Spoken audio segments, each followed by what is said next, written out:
Hogwarts, Treasure Hunting with the Eye of God, Episode 111, Tricking Professor McGonagall. After Ting finished describing what happened, he pointed to the bushes on the right that were burned like white ground, and said in a deep voice, "Professor McGonagall, Hagrid told me that the black-robed wizard was hit by Mavica and fell into the bushes over there.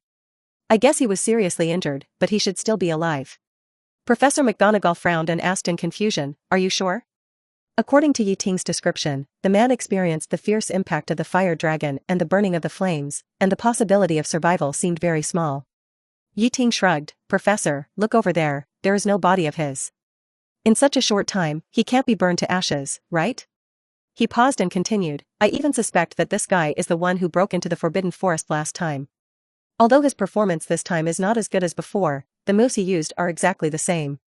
Last time he was able to escape from Principal Dumbledore. This time he can't be unable to resist the dragon's breath of a young dragon, right? If Voldemort was present, I'm afraid he would not be able to help but complain. Is that the breath of a young dragon? The breath of an adult dragon is not that scary." Professor McGonagall's face became more and more ugly as Ting described. Seeing this, Ting struck while the iron was hot and said, "Professor, I feel that guy is seriously injured and may not have gone far. If you chase him now, you may still catch up." Voldemort's performance this time made Ting feel something was wrong. He didn't seem to want to get the blood of the unicorn, otherwise he wouldn't have behaved so badly and ran away as soon as Ting appeared. It can't be that he is afraid of dragons, right? Moreover, if he really showed the destructive power of the last time, Twilight Sparkle and Hagrid would be in a much worse situation. Of course, all this may also be because Voldemort consumed too much energy before, which made him unable to cast powerful black magic now. But Ting still faintly sensed a hint of conspiracy. "Forget it, the most important thing now is to ensure your safety." Professor McGonagall shook her head without hesitation. "Let's talk about the investigation and pursuit after Albus arrives." She knew very well that facing an enemy who might be hiding deep in the Forbidden Forest, a rash pursuit would only lead to greater danger. Of course, what Professor McGonagall was worried about was not her own safety, but that the black-robed wizard would come back to attack Ting and the others after she left. She was not Dumbledore, and could not fully understand Ting's ability. Although Ting had demonstrated his impressive strength, as a professor, she still found it difficult to be completely relieved. Seeing this, Ting just shrugged his shoulders easily to show his understanding.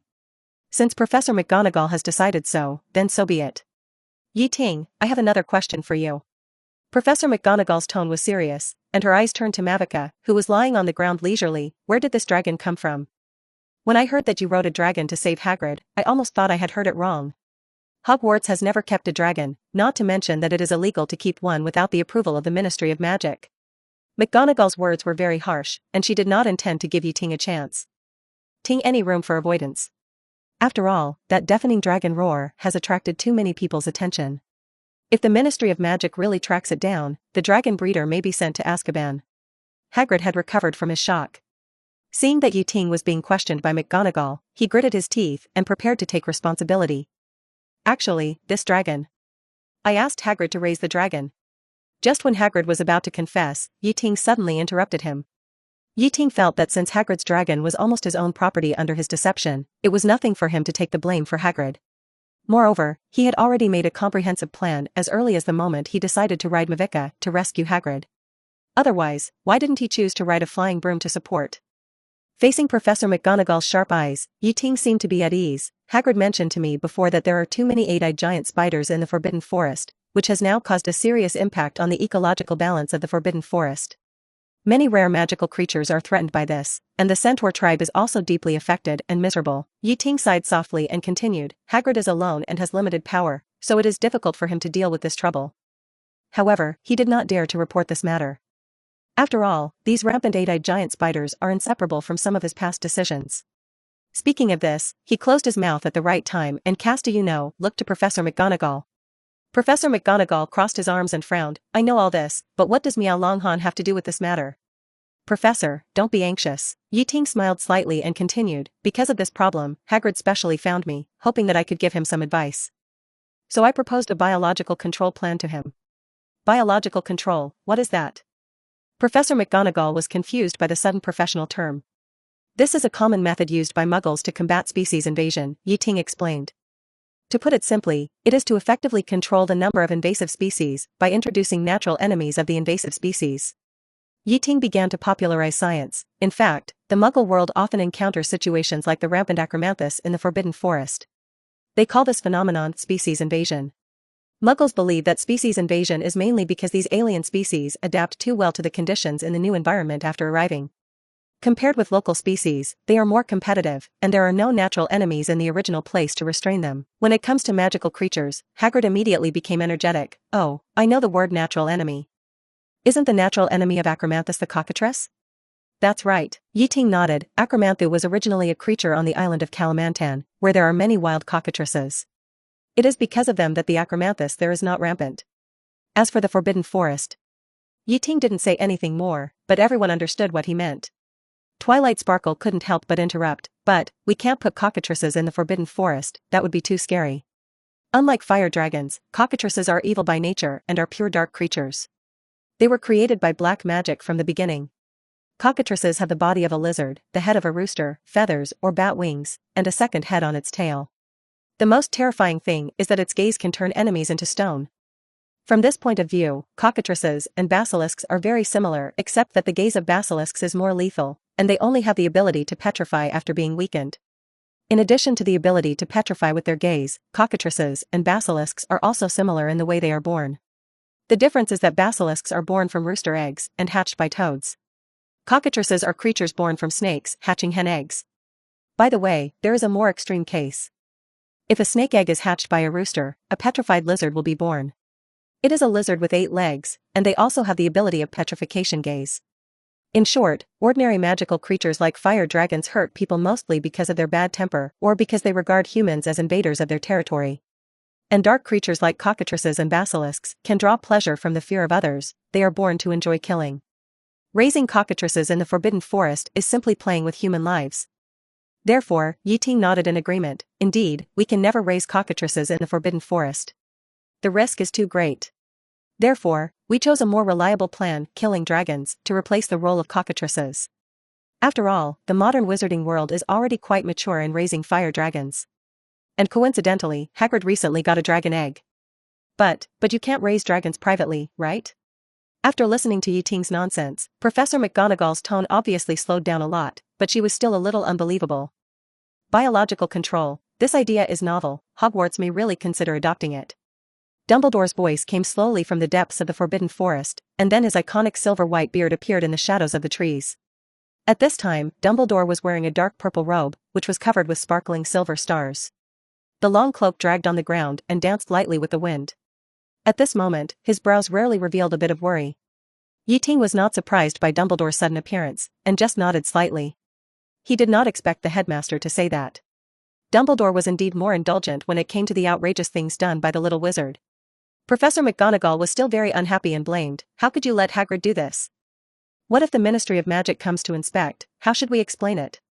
Dumbledore waved his hand, indicating that he should be patient. We will discuss the specific matters later. Now, I am more concerned about what happened here. He turned his eyes to Twilight Sparkle and Hagrid, waiting for their explanation. Twilight Sparkle had recovered some spirits at this moment, and she narrated the incident intermittently, while Hagrid supplemented the details on the side. As early as a few weeks ago, Hagrid, as a gamekeeper, realized that there were traces of strangers entering and leaving the Forbidden Forest. He originally thought that these were just some naughty senior students who could not resist the temptation of the Forbidden Forest and came to explore. This kind of thing has happened before. The Weasley brothers were like this, and so were Ting and the others. However, a few days later, the Centaur sent news, their people were attacked again. Hagrid suddenly realized that the matter was not as simple as he imagined. At that time, he had some doubts whether the previous Dark Wizard had sneaked into the Forbidden Forest again.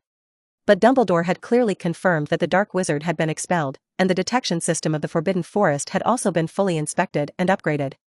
Now, the detection system around the Forbidden Forest did not notify that there was a problem.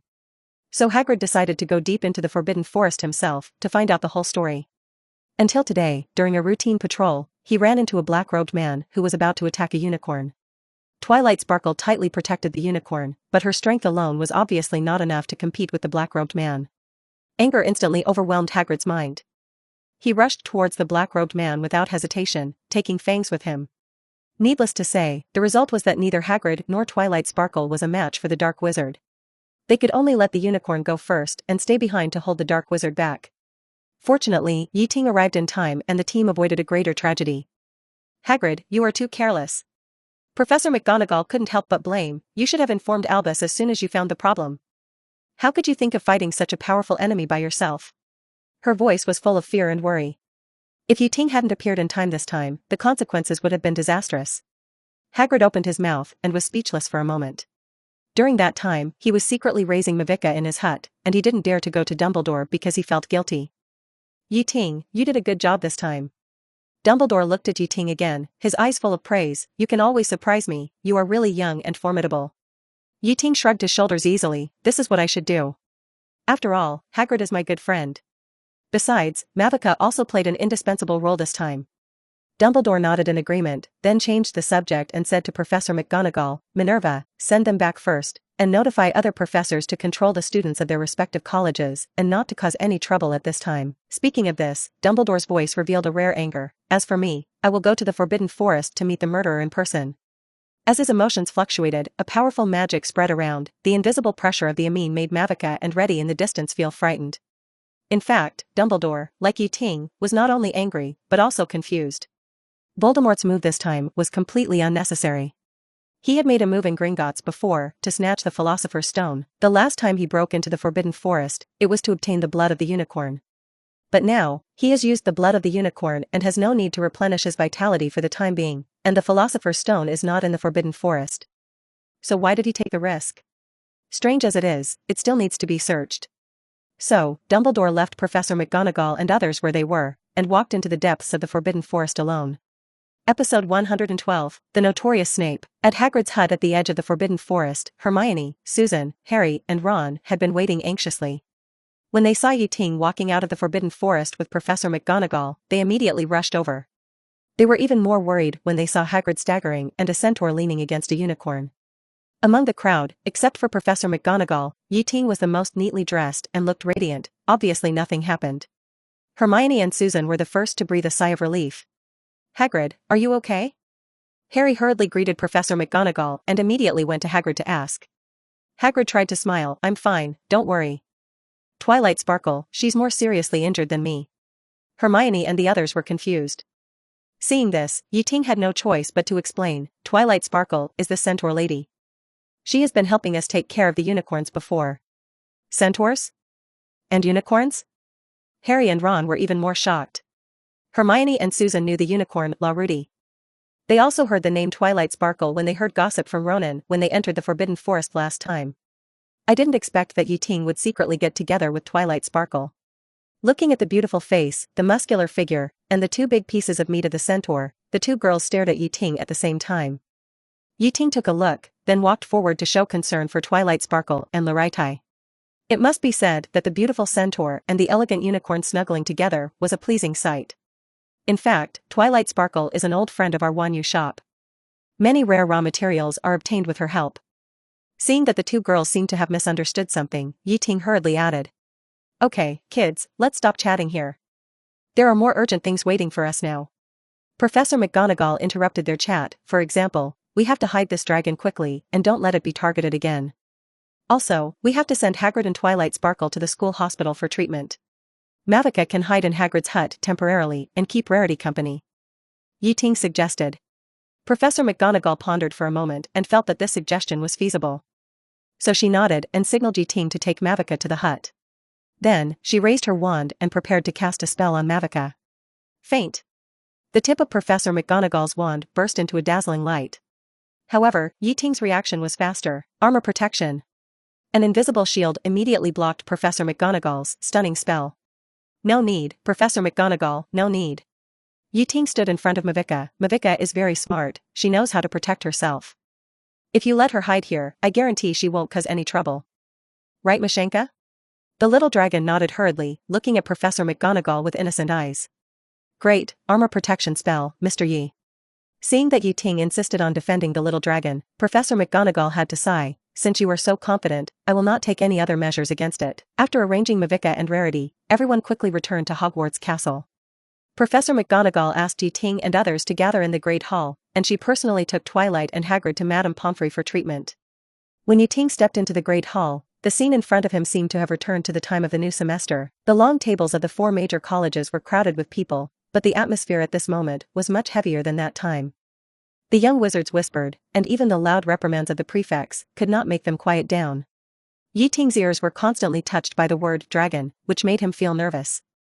As soon as Yi Ting and his 4 companions appeared, they immediately became the focus of the whole audience. Especially those third-year students who witnessed Hermione, Susan, Harry, and Ron hurriedly leaving with Professor McGonagall. Their eyes were full of curiosity and eagerness, and they were too ashamed to rush to Yi Ting to ask what was going on. Before Yi Ting found a seat to sit down, the 2 brothers George and Fred came up impatiently. George asked excitedly, "Yi Ting, what happened in the Forbidden Forest?" Some people said that they saw a fire-breathing dragon rushing directly into the woods. We all heard the dragon's roar in the classroom. Is it true? The little wizards around focused their eyes on Yi Ting, their eyes flashing with gossip, looking forward to hearing some inside information from Yi Ting.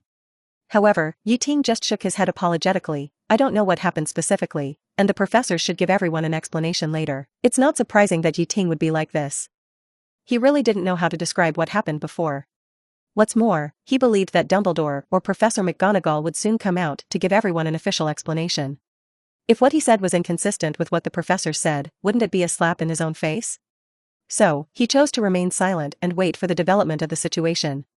George and Fred looked at each other and tacitly did not ask any more questions.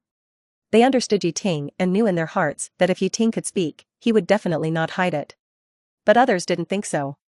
They felt that Yi Ting, Hermione, and the others must have known the inside story, but they just didn't say it on purpose.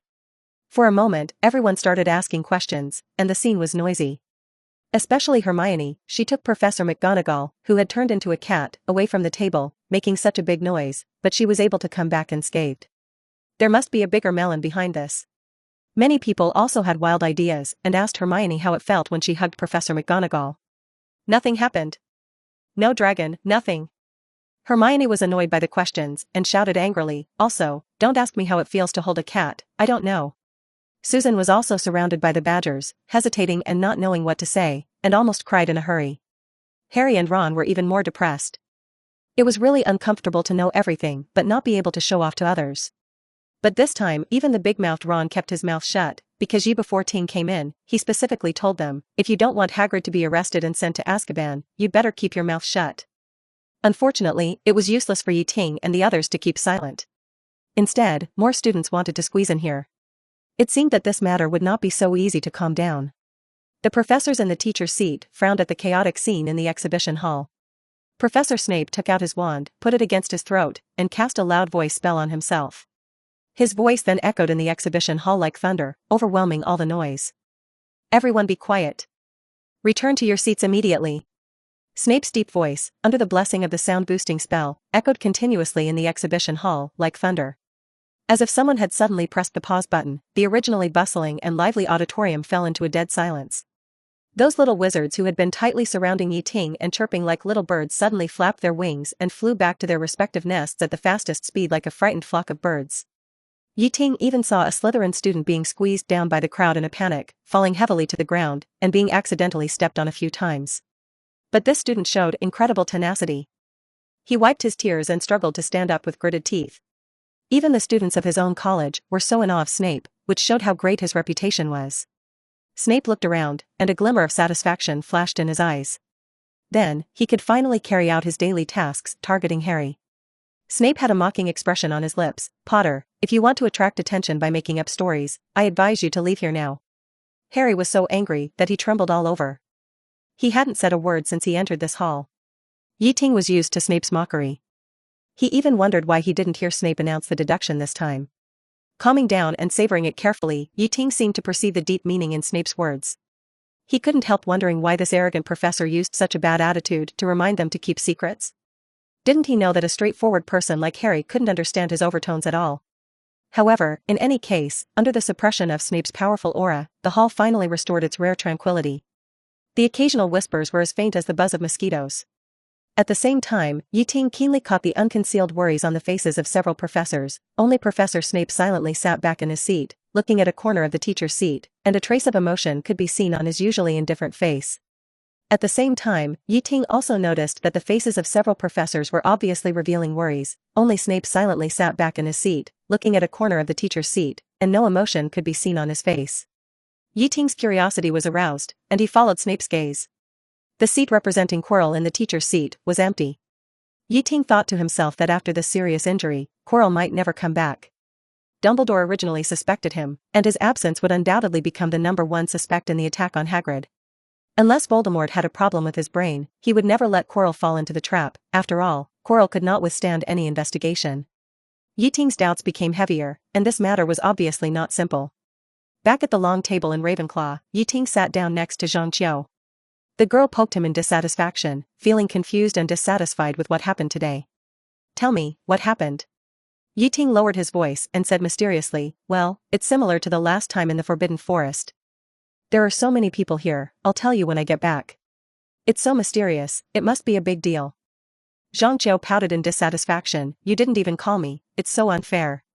Ting smiled bitterly, "It's not that I didn't call you, it just happened so suddenly that I didn't have time to inform you." "Okay, I'll let you go this time." The girl snorted, her voice suddenly softened, "Then, you're okay." Ting smiled complacently and said confidently, "What can happen to me? Those dangerous guys will turn around and run away when they meet me." Yes, you're the best." The two were chatting when Professor McGonagall suddenly walked out of the door inside the hall. Although her expression was more relaxed than before, her frown still revealed some uneasiness. Several other professors also quickly surrounded her and asked about the situation with concern. Not long after, the closed exhibition hall door of the auditorium slowly opened, and Professor Dumbledore appeared in everyone's sight. Unlike his usual kind and humorous image, he had a heavy face at this moment. When he passed the dining tables of the various colleges, the whispers of those little wizards could not help but decrease a lot. Dumbledore walked onto the stage, his eyes lingered for a moment on the empty seat where Quirrell was supposed to sit, then he cleared his throat and spoke slowly. "The reason why we gathered everyone here at this time is because there is an important thing to announce." Dumbledore's eyes swept around, and when he saw that the little wizards in the audience were all looking at him and no one was absent, he spoke again. His, Qian Ma Zhao, eyes looked around, and after confirming that the little wizards in the audience were all looking at him intently and no one was absent, he continued, "The school's gamekeeper, Rubeus Hagrid, was attacked by unknown persons while patrolling the Forbidden Forest today. Although his life is not in danger, we must take this matter seriously. So far, we have not been able to find any trace of the attacker." Dumbledore paused, and his tone became more serious. "From now on, the school will be under full martial law. No one is allowed to leave the castle without permission. I will arrange for professors who are free to patrol the castle regularly until the holiday or the murderer is caught." His words were so decisive that everyone could feel that he was serious this time. Ting's face showed an unconcealable disappointment. He thought Dumbledore would be able to find Quirrell's trail this time, but he didn't expect that he would still let him escape. After losing this opportunity, it would be even more difficult to find Quirrell's shadow again. The little wizards in the audience began to whisper, and the discussions were one after another. Dumbledore had to raise his voice to suppress them. In addition to these disappointing things, Dumbledore looked around and continued, "I would like to praise a few people here and give them extra points." He read out the names one by one: Miss Hermione Granger, Miss Susan Bones, Mr. Harry Potter and Mr. Ron Weasley. They used their keen insight to discover the abnormal situation in the Forbidden Forest in time, and quickly notified the professor for rescue, thus avoiding greater losses that the school might suffer. At this point, Dumbledore's eyes inadvertently paused on them for a moment. In recognition of their bravery and wit, Dumbledore announced, "I decide to give each of them an extra 20 points. Episode 113, Malfoy, Where's My Dragon? Thunderous applause broke out at the long table of Gryffindor. 3 of the 4 people this time were from Gryffindor. These 60 points were like a shot of adrenaline, which excited the little lions and made Gryffindor surpass Slytherin, which was originally in second place, and even narrowed the gap with the leading Ravenclaw. The same thing happened to Hufflepuff. The little badgers had never expected that Susan, who was usually silent, would do such a big thing. Harry was so excited that he almost jumped up, and the depression in his heart was swept away. He couldn't help but want to take a look at Snape's expression, expecting to see a look of disappointment on that always indifferent face. However, when he turned his head, he found that Snape still maintained that calm expression, as if everything was within his expectations. Although Hermione tried to remain reserved, the arc of her mouth that couldn't help but rise revealed her inner excitement. She didn't notice that the little wizards around her looked at her with not only envy, but also deep reverence. Yes, it is awe. After all, the previous incident has spread. Hermione took Professor McGonagall, who turned into a cat, away in public in the classroom. Not only was she not punished, but she was also awarded 20 points. Such an achievement may not be achieved by anyone in the future. And Susan, she has hugged her best friend Hannah tightly, sharing this honor and joy together. Ron held his head high, enjoying the applause and cheers of the people around him. This is the first time he has been so glorious in front of everyone. After the applause lasted for a while, Dumbledore smiled and continued, "Next, I want to especially praise Mr. Ting. With his wit and courage, he successfully repelled the attackers in the Forbidden Forest and allowed Hagrid to escape. For this, I declare that Ravenclaw College will be awarded 50 points." As soon as he finished speaking, the whole audience fell into a brief silence. Countless eyes shot at Ting like searchlights, including the surprised eyes of several professors. Although they didn't know much about the specific events that happened in the Forbidden Forest, the dragon's roar, the smoke coming out of the Forbidden Forest, and the attack on Hagrid were enough to illustrate the degree of danger at that time. Moreover, Dumbledore clearly pointed out that it was Ting who repelled the attackers by himself, and 333 professors were not supporting. This made everyone present look at Ting with new eyes. Pa pa pa. After a short silence, Dumbledore was the first to applaud. His applause was like a detonator, instantly igniting the enthusiasm of the whole audience. The thunderous applause echoed in the exhibition hall. Not only the students of Ravenclaw College, but also the young wizards of the other 3 colleges joined in the applause. Even some Slytherin students had to admit that Ting's performance exceeded their expectations at this moment. Although their applause was a little unwilling, it was also an affirmation of Ting's courage. But the most enthusiastic applause was from Ting's female fans. As Ting's fame spread, his female fans can be said to be all over Hogwarts, and many wealthy women in Slytherin are his loyal admirers. However, in the warm applause of the crowd, Ting seemed unusually calm. This was not the first time he had experienced such a scene, so he was not too excited. On the contrary, he was more confused. Shouldn't we conceal these things as much as possible now? Why did Dumbledore make such a high-profile announcement? After the deafening applause lasted for a few minutes, it finally died down. Then, all the young wizards in the audience looked at Dumbledore expectantly. Next, we should talk about the dragon, right? Who would have thought that Dumbledore seemed to have never heard of this matter and didn't even intend to mention it, but used delicious food to shut up the young wizards. He gently waved his wand and pointed it in the air, and then the 4 long tables were filled with various desserts like magic.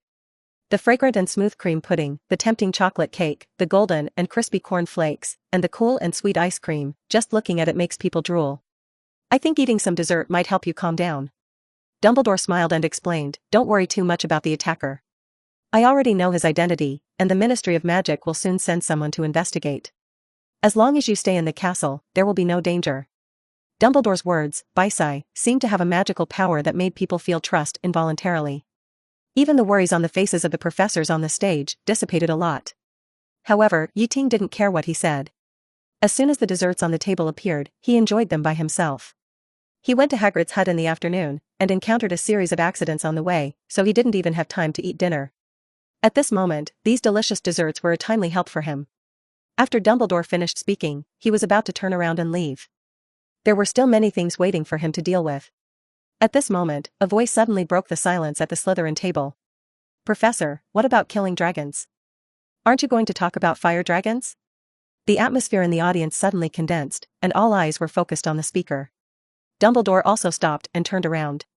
Ting held a piece of watermelon in his hand, chewing it while looking back, wanting to see who was so brave. When he saw the man's face clearly, he couldn't help but be slightly stunned.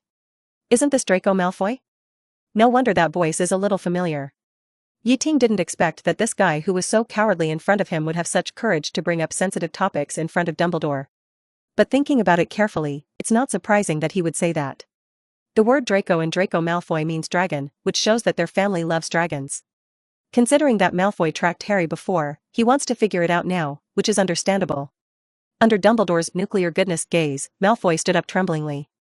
But the old headmaster didn't seem to blame him, but explained softly, "I have to remind you that Hogwarts has not been authorized by the Ministry of Magic to raise dragons. As for the dragon roar, it may just be the effect of some magic. As far as I know, there are quite a few magical methods that can do this." At this point, Dumbledore seemed to fall into memories. "When I first became the headmaster of Hogwarts, there were always some naughty little wizards who liked to play such pranks. At that time, Filch always liked to lock these children in a small dark room and hang them up. But I always advised him to be more tolerant towards children." Dumbledore was talking and immersed in his own little story, pretending that everyone liked to listen to his old stories. Ting couldn't help but curl his lips and secretly complained in his heart, "Dumbledore is a master at pretending to be confused. But I really saw it with my own eyes. Draco's voice was quite nervous, but in order to prove his innocence, he continued, the fire dragon was huge, almost as big as a house, or even bigger. It has 4 legs, a pair of wings, and it can also breathe fire. The little wizards around laughed when they heard the words, and they really listened to the words of the master. Which dragon described in the story doesn't look like this? The only difference is whether it has 2 legs or 4 legs. I really didn't lie to you. Draco's face flushed red, and he argued loudly.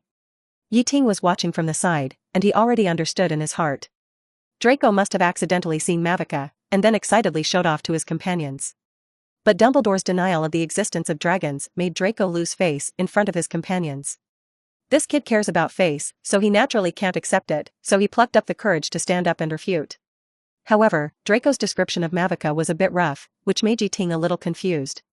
But after a little thought, he understood the reason. Hogwarts Castle stands tall and towering. Only when Mavica swooped down from the sky can its figure be captured from the castle. Perhaps because the distance was too far, Draco's observation was not clear. Ting realized this, picked up a glass of pumpkin juice, took a sip, and then looked at Dumbledore, who was watching the fun. He was very curious about how Dumbledore would get away with Malfoy being so entangled. However, before Dumbledore spoke, Draco seemed to have thought of something and said anxiously, I remember that there seemed to be a person riding on the back of the dragon.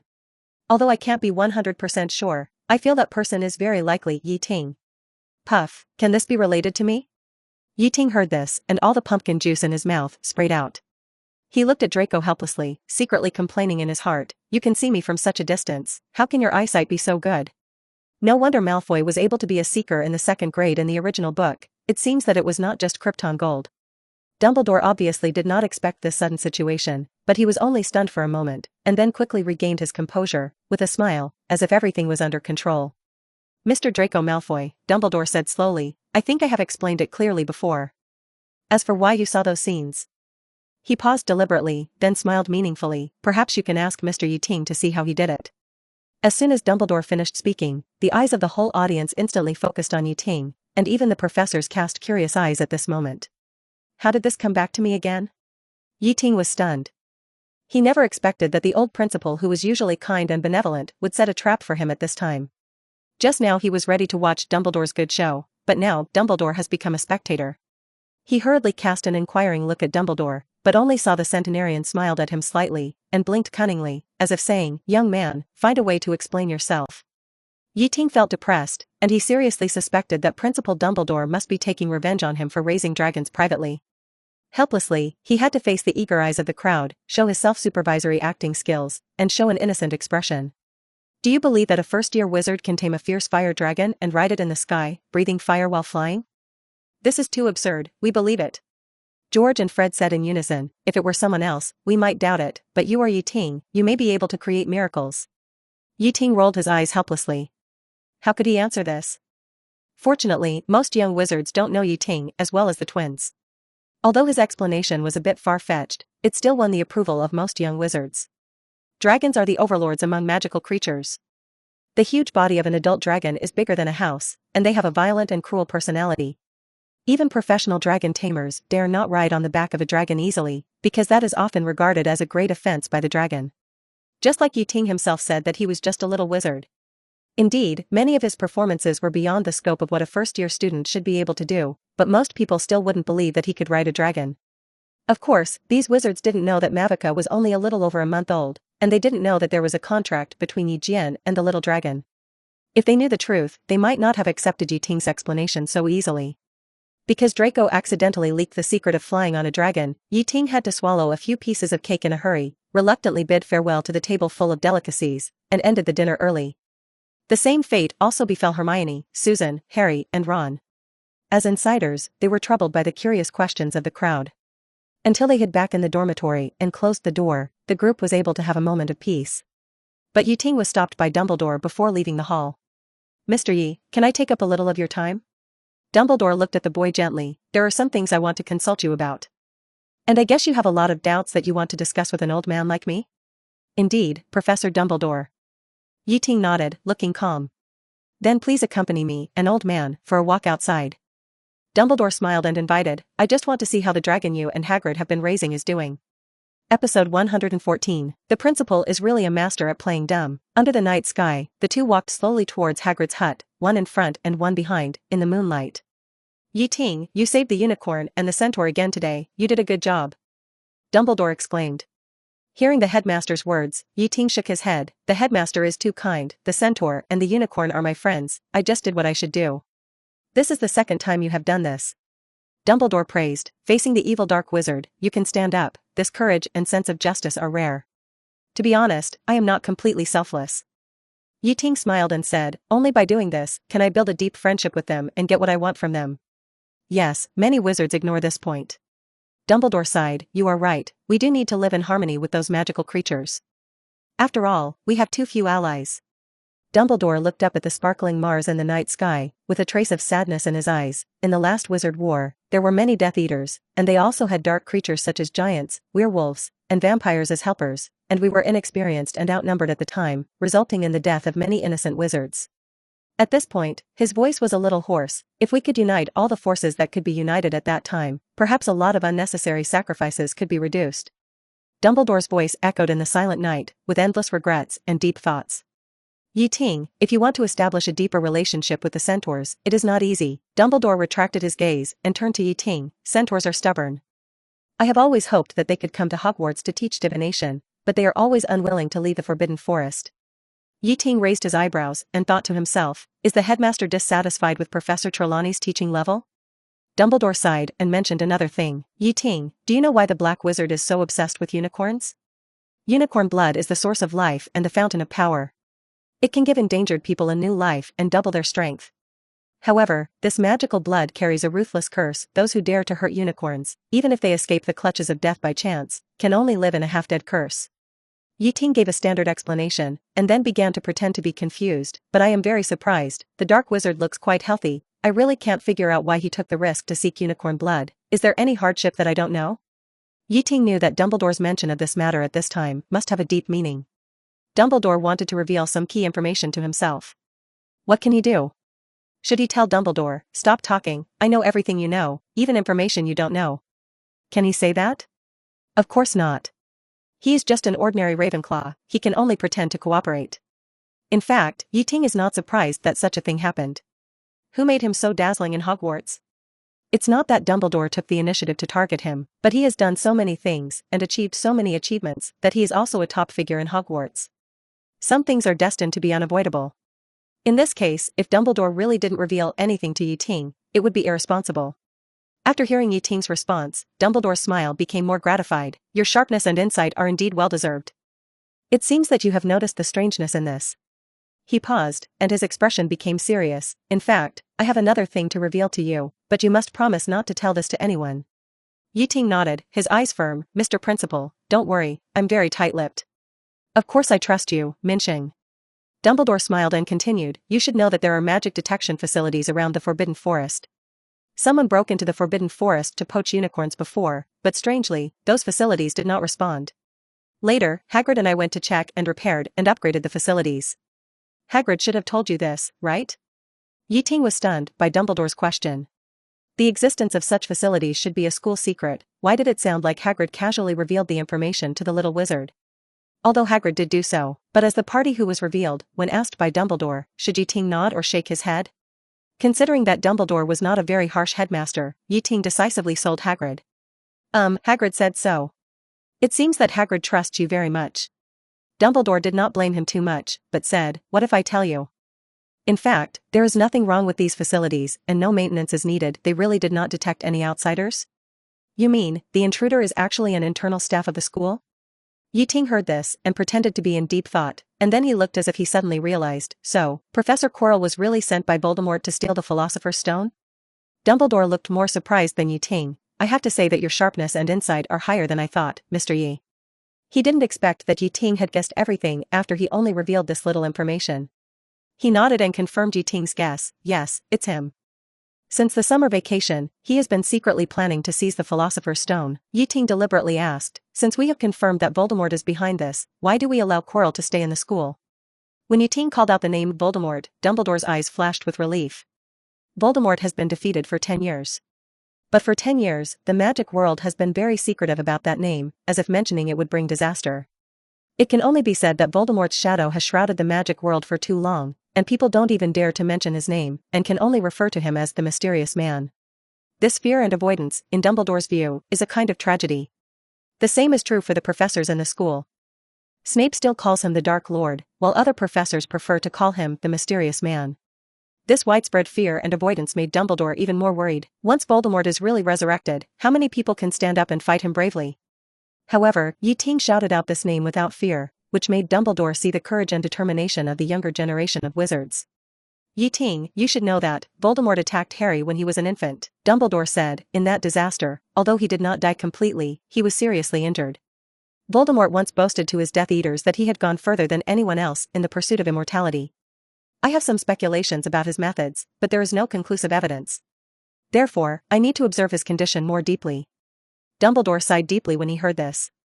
And the key is, Ting, I need someone to be fully prepared to fight a life-and-death battle with him. And Quirrell is a test I give him. This time it was Ting's turn to be surprised.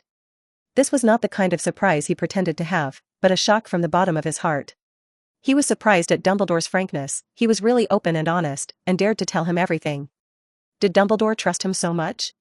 For a moment, Ting felt a complex emotion. As if he saw through Ting's doubts, Dumbledore slowly spoke. Ting, I have always admired your talent. In my eyes, you have never been an ordinary little wizard. Nico's high evaluation of you makes me believe this more firmly. In fact, Nico also played an important role in the plan against Voldemort. Without his support, I would not have been able to borrow the Philosopher's Stone. Nico has high hopes for you, so I am willing to let you know more about the inside story. It turned out that Nico Flamel was supporting you behind the scenes. Now everything makes sense. Ting nodded and looked at Dumbledore with complicated eyes. So, Professor Quirrell has been under your surveillance all the time. I really feel sorry for him. In fact, I am not omniscient and omnipotent. Dumbledore shook his head a little lonely. For example, I have never figured out why he broke into the Forbidden Forest again. But anyway, I guess we'll have a new defense against the Dark Arts professor soon, right? Ting shrugged his shoulders and asked a question he had always been curious about. I've always wanted to know, is there really a curse in the defense against the Dark Arts class? He was really curious, because at least he himself hadn't seen any signs of a curse in this class. I'm afraid so. Dumbledore nodded affirmatively and slowly told the story. 10 years after graduation, Voldemort returned to Hogwarts to seek a teaching position, trying to spread his evil ideas in the school, but I rejected him. Hearing this, Ting secretly complained, is Voldemort bored? How can you, a Dark Lord, be so picky about a class? Also, why does this plot feel inexplicably familiar? Failed art student? If you can't get into the art college, you will take the second exam, and if you fail to find a job, you will switch to being a Dark Lord? Why is this setting so similar to some historical figures? Didn't Uchiha Obito want to destroy the world because he lost his lover? This kind of plot is not only in novels and comics, but there are also many examples in reality. For example, Li Zicheng rebelled, and Wu Sangui surrendered because of a green hat. These questions are really serious. So, Dumbledore can become the guardian of the magic world because he successfully found a job? What about Grindelwald? He must have had a similar setback, right? Was it failure in the exam, a broken heart, or a failed job search? Ting thought about it, and his thoughts gradually became crooked. Principal, I want to ask a question. Ting blinked and asked curiously, is there any curse in Hogwarts? Hogwarts? Dumbledore was stunned when he heard this, obviously not expecting Ting to ask such a question. Seeing Dumbledore's puzzled expression, Ting tactfully reminded, it's that, curse that makes people single, have you heard of it? 0 single curse? Dumbledore was stunned. There is such a curse in Hogwarts? Dumbledore has lived for more than 100 years since he was born. He has experienced countless storms in his life. Almost nothing can move him unless he can't help it. He suspected that Yi Ling was implying something about him. Seeing Ting's serious expression, Dumbledore couldn't help laughing. Ting, where did you hear this rumor? I can tell you clearly that there is no such curse in Hogwarts. Ting pretended to be innocent, but he was muttering in his heart. He had known the marital status of the professors at Hogwarts for a long time. Their marital status also seemed to be controlled by some mysterious force. Singles died alone, and married people were mostly widowed, as if there was an invisible curse on the writer. Professor Snape was alone because he couldn't find a partner. Professor McGonagall and Professor Sprout had a happy marriage, but eventually lost their beloved partners, and Dumbledore himself was even more heavyweight. He got married, blood contract, but ended up breaking up with his partner. The whole Hogwarts is a big coffee table, and there is nothing but tragedy on the front. Is all this really just a coincidence? Since Dumbledore has let go and admitted that there is a curse in the defense against the dark arts class, then the single curse should also exist. Ting decided to probe indirectly. Principal, think about it, it's not just the defense against the dark arts class, but also you, Professor Snape, Professor McGonagall, Professor Flitwick, and Professor Sun. He listed the situation of the professors at Hogwarts one by one, and then raised the question in his mind. Principal, you see, the professors in the school are either lonely bachelors, or have experienced the pain of widowhood. Have you never investigated the reasons behind this? Dumbledore's eyes flashed with a complex emotion when he heard this. He had not thought deeply about this matter, but after Ting's reminder, he opened up a perspective he had never paid attention to. Yes, the professors at Hogwarts seem to have really experienced emotional ups and downs. Single, widowed. Even in addition to the professors, the administrator Hagrid, the janitor Filch, the librarian Madame Pants. They all seem to have failed to find the person who could spend their lives with them. It was simply a capital letter of misery. Is this really a coincidence, or is there some unknown secret hidden behind it? There is no curse in Hogwarts, as for the situation you mentioned. Dumbledore was silent for a moment, and said in a deep voice, everyone's lifestyle and pursuit are unique. We can't judge them with a secular perspective, nor can we require everyone to live in the same mode. Ting, you can only deceive yourself by saying this. The principal is really a master of pretending to be confused. Episode 115, Where is my devil's snare? Unconsciously, Dumbledore and Ting had walked to Hagrid's hut. Ting gently pushed open the door of the hut, and two huge heads immediately poked out curiously. They were Mavica and Lariti. Seeing that it was Ting who came, the dragon and the unicorn rushed forward, showing incomparable closeness. Even though Ting's physique had been strengthened many times, he still couldn't stand firm under the collision of these two enthusiasms, and was knocked to the ground. However, Ting was not angry because of this, but smiled and got along with them. Dumbledore looked at this scene, and a warm smile flashed in his eyes. He had never seen a fire dragon stay with a unicorn for so long without causing trouble, nor had he seen a fire dragon be so docile in front of a wizard, like a well-behaved pet. Then, Ting took out a bunch of delicious desserts from his hat, like a magic trick: fragrant cream pudding, tempting chocolate cake, golden crispy corn flakes, and cool and sweet ice cream. Dumbledore could see that these were all taken by Ting from the hall. The two little guys were obviously very hungry, and they couldn't wait to taste these delicacies.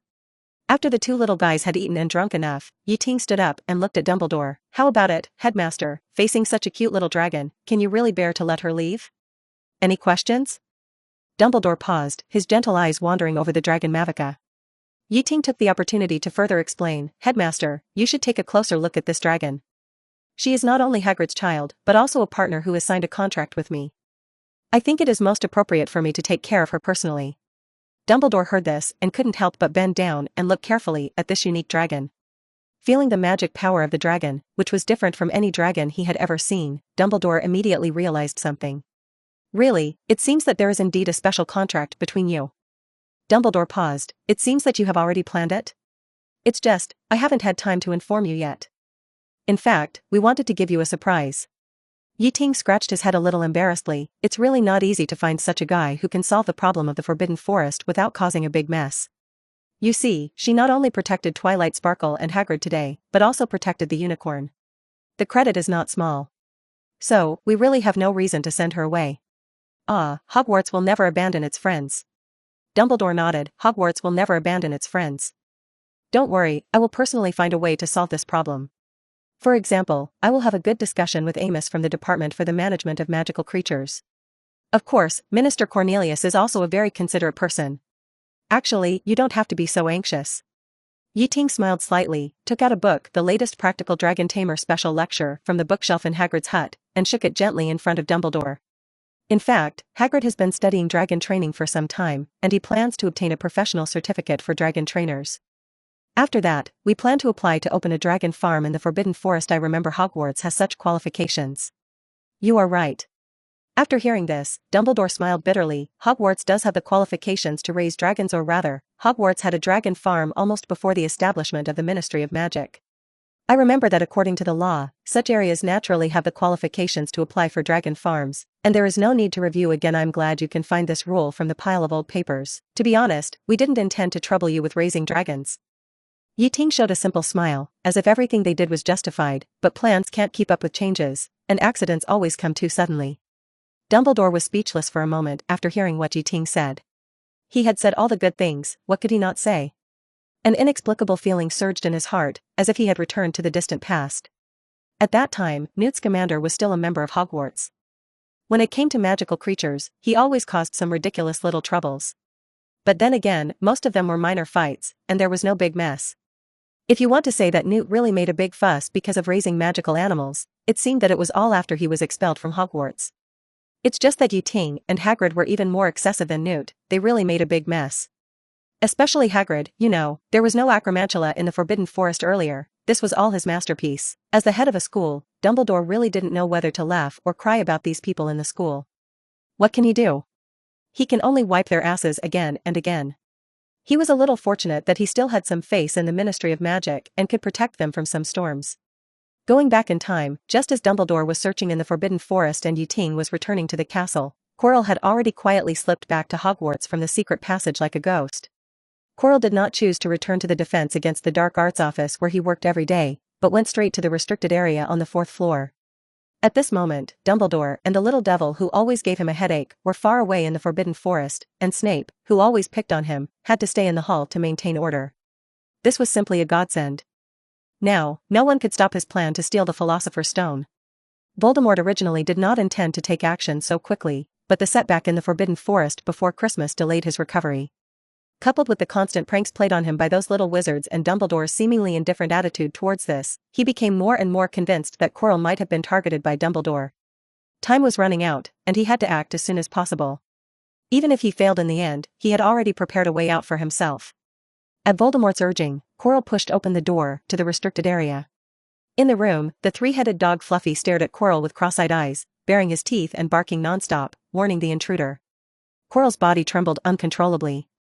It was not the first time he saw this vicious dog, but he felt fear every time he faced it. Idiot! Voldemort's voice sounded in his mind, play music. At Christmas, Quirrell disguised himself as a strange wizard, took a dragon egg to the bar to find Hagrid, and got Fluffy's secret from him.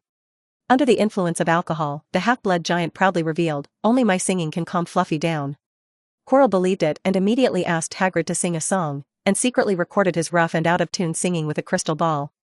At this moment, he carefully took out the crystal ball from his pocket and gently placed it on the ground.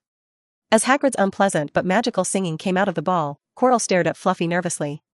Go to sleep quickly. Quirrell looked at the three-headed dog in front of him with expectation, counting down, 3, 2, 1, count down.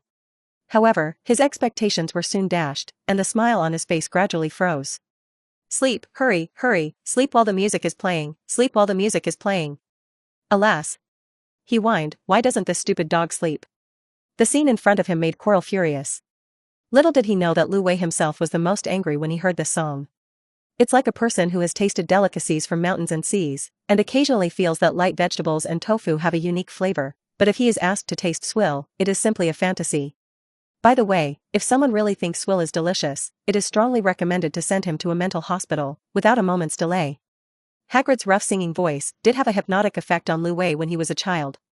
At that time, Lu Wei was not very experienced in the world, had no appreciation of music, and listened to all sounds as lullabies. At that time, Lu Wei had not listened to much music, and thought everything was good and could be used as a lullaby. But now, Lu Wei is no longer the country bumpkin of the past. Since it followed an amazing boss, its entire dog life has changed dramatically. Although its boss is petite, he is very capable. Not only did he beat Fluffy to his heart's content with his wind element cat punch, but he also took good care of him in life. Not only did he occasionally share delicious snacks with him, but he also let him listen to a lot of the latest music, one of which was Shadow Chasing the Wind, which he liked very much. Just think about it, a three-headed dog's ears are already accustomed to high-quality music, and then let it listen to Hagrid's roar that can't even find the tune, let alone fall asleep, it can be scared away.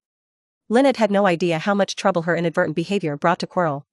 Originally, Fluffy was still a little sleepy, but now he was completely awake. Where did the ghost howling come from? It stared at Quirrell and roared, trying to stop the harsh noise. But Quirrell seemed to think that Fluffy was happy, and instead raised his voice even louder. Finally, Fluffy couldn't hold back, and suddenly rushed towards Quirrell with his teeth and claws bared. Quirrell had just been hit by a young dragon in the Forbidden Forest with a flashing charge, and his whole body was aching, but he didn't react this time. In the blink of an eye, he was thrown to the ground by the three-headed dog, and a sharp pain came from his chest. Fluffy's head bit the crystal ball to pieces, and the other bit Quirrell's head fiercely. It swung Quirrell's body on the ground like a toy. At that moment, Quirrell was ashamed and even had the idea of seeking death. It wasn't that he didn't want to resist, but the beast knocked his wand away with one claw. What made him even more unbearable was that Fluffy never brushed his teeth, and the stench from his mouth almost suffocated him. Even the sleeping Voldemort was awakened by this sudden movement. He was completely confused and had no idea what was going on. Half an hour ago, he was still showing off his might in the Forbidden Forest, fighting a dragon on equal terms. How come in the blink of an eye, even a dog could bully him? Quirrell. You're not an undercover agent, are you? No matter how Voldemort cursed, Quirrell didn't move. His act of pretending to be dead was successful, and Fluffy soon lost interest in him. After all, it was just a dog raised by Hagrid, used to guard the door, not a murderer. Although it looked fierce, it had no intention of hurting anyone. After getting tired of playing, Fluffy dragged Quirrell aside like a toy, and then threw him into the corner like trash. Quirrell finally breathed a sigh of relief, but he hated Hagrid in his heart. Hagrid, this cunning guy, actually set a trap for me. He cursed in his heart. He originally thought that the so-called lullaby could easily deal with Fluffy, but he didn't expect to be tricked. Fortunately, Voldemort was no ordinary person. He immediately roared, "You idiot, lure it with food." Voldemort was not a fool. While getting information from Hagrid, he also prepared Plan B. That is to use food as bait. This food was nothing else but a string of dried meat hanging under Hagrid's eaves, which still had Hagrid's unique smell. For the three-headed dog who didn't eat strangers' food, this was undoubtedly a great temptation. Quirrell struggled to get up from the ground, took out the string of bacon from his pocket, and threw it far away. He mixed a lot of life and death water into the bacon, so even a fire dragon would fall down obediently after eating it, let alone Fluffy. Smelling Hagrid's smell, Fluffy really fell into the trap and ran over to swallow the bacon in one gulp. Not long after, it staggered like a drunk, and finally fell to the ground with a thump. Quirrell wiped the blood off his face and quickly opened the trapdoor. It was pitch black inside. Are you sure you have found out everything? Voldemort's voice revealed some worry. Quirrell smiled easily, "Master, don't worry. I have already understood the situation clearly. What is arranged below is Sprout's Devil's Snare, which is designed to provide a buffer for intruders. Of course, although the Devil's Snare is dangerous, it is a piece of cake for me to deal with such a small thing." As soon as the voice fell, Quirrell jumped down without hesitation, and his figure quickly disappeared into the darkness. However, only 2 seconds later, a dull pop sound broke the silence of the passage. Then, Quirrell's heart-wrenching screams echoed in the empty space. There was no trace of the Devil's Snare on the ground, nor was there anything to reduce the impact force. There was only the cold and hard marble floor and 10 pools of blood left when Quirrell fell. My leg. My leg is broken." Quirrell clutched his left leg tightly, groaning in pain. If Quirrell had a good knowledge of physics, he would have figured out based on his falling time and speed that he had just fallen from a height of nearly 20 meters. Being able to jump from such a height and only break a leg, is this the wizard's ability to withstand blows?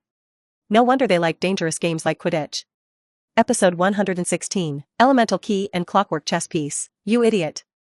Voldemort was getting angrier. Didn't you say there was a Devil's Snare down there? This injury could have been avoided. If Quirrell wasn't so confident, he could have used the floating spell to slow down his descent. Quirrell was in so much pain that he could hardly speak. He could only sob and beg, "Master. Let's go back? Please," but Voldemort obviously had no mercy at all. He sternly ordered, "Don't talk nonsense. We have come this far. The Philosopher's Stone is right in front of us. If you get the Philosopher's Stone, I will grant you eternal life. But my left leg is broken." Quirrell's wailing was full of helplessness and despair. "Use the restorative potion," Voldemort urged impatiently. Just as Quirrell was fumbling in his pocket, suddenly, a strange rustling sound broke the silence around him. Fluorescent flash. He hurriedly chanted the spell to illuminate the way ahead for himself. However, the scene before him made his heart tighten. A large area of densely packed Chinese biting cabbages came like a tide, jumping and jumping as if celebrating the upcoming feast. The mouths, like piranhas, opened and closed, and the sharp teeth flashed cold light, which made people shudder. Damn, when did Professor Sprout change this kind of ghost thing? Quirrell cursed in his heart. The fire is blazing. He waved his wand decisively, and a wall of fire rose instantly, trying to block the attack of the biting cabbages. But these tenacious little creatures are not soft persimmons like the Devil's Snare that are afraid of light and fire. They exist just to bite people. The biting cabbages are fearless in the face of the wall of fire, and they rush forward one after another. Although the flames burned a lot of cabbages, There are still more cabbages that successfully broke through the wall of fire and bit Coral fiercely in the flames. Soon, Coral was bitten 7 or 8 times, and his painful wails began to echo in the passage again. What an idiot. Voldemort finally couldn't stand it anymore. If this continued, this body would be bitten by cabbage, which he couldn't tolerate. 11. The next moment, his will seemed to descend on Quirrell, and the flame in the wand instantly turned into a strange black. This time, no more biting cabbage could break through the defense line of this black flame. All the biting cabbages were burned to ashes by the fierce fire. However, Voldemort, who overused his magic power, also felt tired and fell asleep again. Quirrell regained control of his scarred body. Under the flickering firelight, he suddenly found 2 lines of words engraved on the wall. One line provocatively read, "Guess who I am?" The other line arrogantly declared, "Snape was here." There was a Slytherin badge painted behind it. Damn Snape. Quirrell cursed with gnashing teeth. He must have secretly replaced the devil's snare. I've heard from Professor Sprout that this old fox always wants to move all the good stuff to his medicine storage room. Damn this be *********D. He cursed while hurriedly taking out the potion from his pocket and carefully applying it to the wound. The wound from biting the cabbage was relatively easy to deal with, but Fluffy's teeth marks with poison were a headache. Ordinary restoratives were useless, and even the serious injury of a broken leg was difficult to heal in a short time. After an unknown amount of time, Quirrell dragged a leg and limped towards the next room with difficulty. When he finally stepped into the room, the view in front of him suddenly became clear. The huge room was brightly lit, and countless dazzling keys, shining like gems, danced and flew freely in the room. Quirrell found a few worn-out brooms in the corner of the room. They turned out to be meteor brooms that the school had discarded.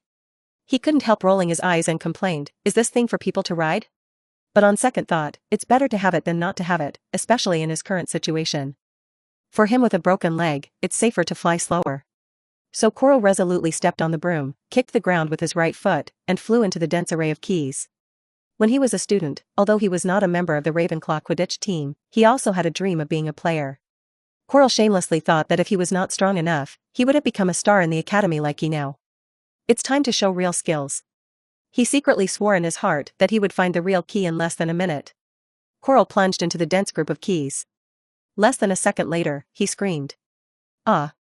It turned out that his fingers were burned and blistered instantly when he collided with a key. This damn key burned me to death.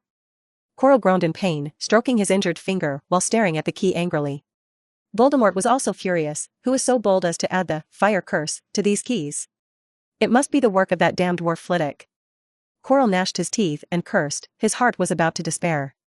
However, just as he was burning with anger, he suddenly discovered something even more bizarre. The key that just touched him was split into 2 in the air, and then into 4, instantly turning into a group of keys. What's worse is that the group of keys that were originally flying in the air in an orderly manner became chaotic because of this sudden new member. These new keys kept squeezing and colliding with the original keys, and each touch would trigger a new copy. It was like triggering a chain reaction, and soon all the keys began to copy. This also added the copying curse? Quirrell exclaimed, and the scene in front of him made him completely desperate. He couldn't help but send a warm and cordial greeting to Professor Flitwick's family in his heart. In a blink of an eye, the whole space was filled with densely packed keys, like a metal storm. Quirrell was trapped in it, and couldn't tell which one was the key to the next room. Quirrell soon realized that the strangeness of these keys was far beyond his imagination. Not only were they cast with the fire curse, but they also had more gold traps. In fact, only a small number of keys were cast with the fire curse. Others were so cold that Quirrell's fingers were stuck as soon as they touched them. When he tore them off, he even tore off a piece of flesh, which made him grimace in pain. Some keys made people feel numb and unbearable as soon as they approached, as if they had touched a high-voltage switch. Quirrell accidentally touched one of them, and suddenly felt his whole body electrified, as if he had become a human-shaped light bulb, and the current raged in his body, causing him unbearable pain. What's more, some keys had hard and heavy crystals precipitated on them, and no one knew how they flew up. When such a key hit him, Quirrell felt like he was hit by a boulder. He could hardly breathe. There were also some keys that were splashed with water when touched. Of course, a little splash of water was no big deal, but if he encountered an ice key at this time, he would be completely transformed. The wind key was even more bizarre.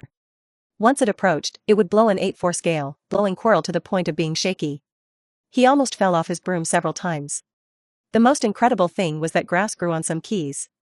These grasses seemed to have life and would actively attack people. When Quirrell got wet, the vines grew wildly, tightly wrapped around him, and almost strangled him to death. In this ordeal of fire, ice, lightning, rocks, and wind-blowing vines, Voldemort howled in pain and kept urging Quirrell to leave this hellhole quickly. He even threatened, "If you don't hurry up, I will really kill you." After an hour of hard struggle, Quirrell finally passed Professor Flitwick's dangerous level. His body was covered with all kinds of scars, burns, frostbite, electric injuries, and marks caused by vines, which were intertwined and horrible. However, he finally came to Professor McGonagall's level tenaciously. As a result, he was blocked by the huge chessboard in front of him. On both sides of the chessboard, black and white chess pieces were arranged majestically, like two armies facing each other, full of fighting spirit. Each chess piece was large in size and painted with bright colors. Is this level playing wizard chess? Quirrell breathed a sigh of relief. Finally, it's a bit of a simple level. However, when he looked at these chess pieces carefully, he found that they were very different from the chess pieces of traditional wizard chess. These chess pieces turned out to be clockwork robots, which was very different from Professor Chun's style. Quirrell couldn't help but frown. There must be something fishy here. Moreover, these clockwork machines looked big and strong, and the weapons in their hands were shining coldly, as if warning Quirrell, they are not easy to mess with. Chi Luo didn't know that both the biting cabbage and these mechanical chess pieces were the work of Ting. The biting cabbage was cultivated by Ting using mysterious flower buds. And these mechanical chess pieces were all made by him with reference to the Fontaine standard clockwork machinery. For example, the soldiers were robots holding swords and shields, specialized attack mechanism. The chariot was a huge machine, specialized construction mechanism, with a spherical wheel and two huge mechanical arms similar to engineering vehicles. The sharp gears on one of the mechanical arms flashed cold light, and the claws of the other seemed to be able to destroy all obstacles. As for the role of the bishop, it was played by the specialized suppression mechanism. They also have a humanoid appearance, but are equipped with long-range weapons, one holding a condenser cannon and the other holding a rotary machine gun, which can launch fierce firepower at any time. The specialized annihilation mechanism, that plays the role of a knight, is similar to the centaur form, with 4 strong legs under the horse body. The knight swords in their hands are extremely sharp, and the 4 legs with knives add a bit of fierceness. However, what makes Quirrell most uneasy are the 2 chess pieces that seem to be the most delicate and harmless, the king and the queen. The king's chess piece looks like a male robot wearing a single shawl, while the queen is a female robot wearing a gorgeous long dress. They both wear special crowns, symbolizing a key position. However, Quirrell's intuition tells him that the danger of these 2 chess pieces is far higher than the rest of the clockwork machinery combined. Just by glancing at the configuration of this level, Quirrell knows the rules well. He will play the role of the black chess piece and play against the white chess piece, trying to control the black chess piece to win. If he breaks in by force, he may be trapped in the siege of the chess pieces 987 on both sides, which is undoubtedly a dead end. Fortunately, wizard chess is my strong point. Quirrell secretly rejoiced in his heart. As a wizard born in Ravenclaw, Quirrell's intelligence is not low. He used to like playing puzzle games like wizard chess. In the common room, few people could beat him. He was very confident that this level was just a piece of cake for him. This is not to say that he thought Professor McGonagall would let him go. After experiencing the hardships of the first 3 levels, if he still believed that the professors of Hogwarts were good people, he would be a big fool. His basis came from his understanding of magic. The characteristics of magic props are there. The higher the intelligence of the creation, the more difficult it is to make. Otherwise, things like the sorting hat would not be so precious. Therefore, in Quirrell's expectation, these chess pieces could not have too high an IQ. This is due to the nature of magic. The nature of the chess pieces determines the chess pieces. But soon, Quirrell found that he was too happy too early. But reality gave him a loud slap in the face. The intelligence of these chess pieces was obviously higher than he thought. After only 5 moves, he felt the strong pressure from the white side. When he reached the 10th move, Quirrell was sweating profusely, and he needed to think about every move for a long time. The chess strength of the white chess pieces was unfathomable. He, the former wizard chess prince, had no power to fight back in front of the white chess pieces. By the 12th move, half of his chess pieces had been eaten, and he himself, as the Black King, was firmly killed, with no chance of a comeback. There must be a master behind this white chess piece. Quirrell couldn't help cursing. Otherwise, he couldn't explain why the chess strength of the white chess pieces was so high. Quirrell didn't know that the magic that controlled the white chess pieces was not ordinary magic, but the first version of the intelligent core, created by Ting and Nicholas Flamel. Although this first version of the intelligent core does not have the powerful computing power and independent mind of the real intelligent core, it is also a very smart core. On this basis, when Ting wrote intelligence into the core, he referred to the supercomputer, Deep Blue, that was under development, so he named this core, Light Blue. The future, Deep Blue, defeated the Muggle chess champion and announced the arrival of the era of artificial intelligence. And this simplified version of Light Blue is not too much to abuse Quirrell. Facing the step-by-step pressure of the chess pieces, Quirrell gritted his teeth and decided to give it a try and force a breakthrough. Just when he was about to be knocked off the chessboard by the white chess, he turned into a wisp of black smoke, soared into the sky, and took the crown of the white chess. Episode 117, The Death of Quirrell. Quirrell's move seemed to have stirred up a hornet's nest. The entire chessboard was boiling instantly. Both the black and white pieces stopped fighting, and even the knocked-down pieces got up. All of them regarded him as the first target and launched a fierce attack. The soldiers waved their short spears, staring at the black smoke in the air. The chariot swung its arms wildly, the sharp saws whistled and spun, and the mechanical claws opened their ferocious mouths, shooting out cold icicles from the shooting holes. The bishop fired 2 guns at the same time, the energy cannon sprayed out green shells, and the machine guns fired wildly, sparks flying. The knight galloped across the chessboard, chasing the flying black smoke. However, the most frightening thing was the combination of the 2 pairs of kings and queens. The 2 pairs of kings and queens suddenly stood together, holding each other with their hands, and after a salute, they began to dance. At the same time, beautiful dance music suddenly sounded in the room, Morning Song of Coppelia and Farewell of Coppelius. In the melodious melody, the 2 pairs of dancers spun lightly, the queen's skirt bloomed like a flower, and the king's shawl fluttered in the wind. However, under the graceful dance steps, there was a fierce murderous intention. The edge of the skirt, the edge of the cloak, the sharp feet, the wind blade cut through the air with the round dance, making people dare not approach. What's even more weird is that as they danced, bursts of cold air and whirlwind surged on the chessboard, like a violent snowstorm in winter, which made people shudder. Qi Luo was stunned. This scene was a bit too big. Little did he know that Yi Bai wanted this effect. For the king and queen, Yi Ting referred to the mechanical noble, Coppelius, and the mechanical girl, Coppelia, of Fontaine. When the 2 were separated, as the king and queen chess pieces, their abilities were just like that. But when they merged into one and danced the Icewind Suite, they would summon the power of ice and wind, sweeping across the entire chessboard. About an hour later, Quirrell finally broke through the chessboard barrier. However, he did not grab the white crown, instead, he used magic to break through the door before he was killed. At this moment, Quirrell had a broken arm, a lame leg, and scars all over his body, dying. He was like a walking corpse, moving towards the last room with amazing perseverance. Along the way, his blood left a long mark on the ground. Quirrell pushed open the last door with trembling hands. Fortunately, there was no threatening existence in the room, only an ordinary table with 6 identical small bottles, neatly placed on the table. However, just as he stepped over the threshold, a purple flame suddenly rose up, blocking his retreat. At the same time, strange black flames also sprang up at the door in front. He was trapped in the room. Quirrell staggered to the table, grabbed the parchment scroll on the table, and read it over and over again. Under the burned eyebrows, the frowning brows revealed deep ravines, reflecting his inner anxiety. 6 bottles, each claiming to have an antidote, while the rest hide deadly poisons. He muttered to himself, very confused. After a long silence, he asked the existence behind his head with a hint of expectation and uneasiness, "Master, can you guide me? Which bottle contains the potion that can pass through fire?" The pain on his body bit his nerves like a beast, making his mind chaotic. "How do I know?" With a contemptuous glance at the parchment scroll, a cold voice sounded in Quirrell's mind, "When everyone claims to be innocent and accuses others of being traitors, I will choose to use legitimate mindfulness to explore the truth." Quirrell was speechless. Did he want him to use legitimate mindfulness on these inanimate bottles? This is simply ridiculous. In helplessness and despair, he conjured up a feather pen and began to scribble on the parchment, trying to find a clue. However, until the ink ran out, he still couldn't determine which bottle was the real antidote. What should I do? Quirrell was extremely anxious. With a 1 in 6 probability, should he go all in?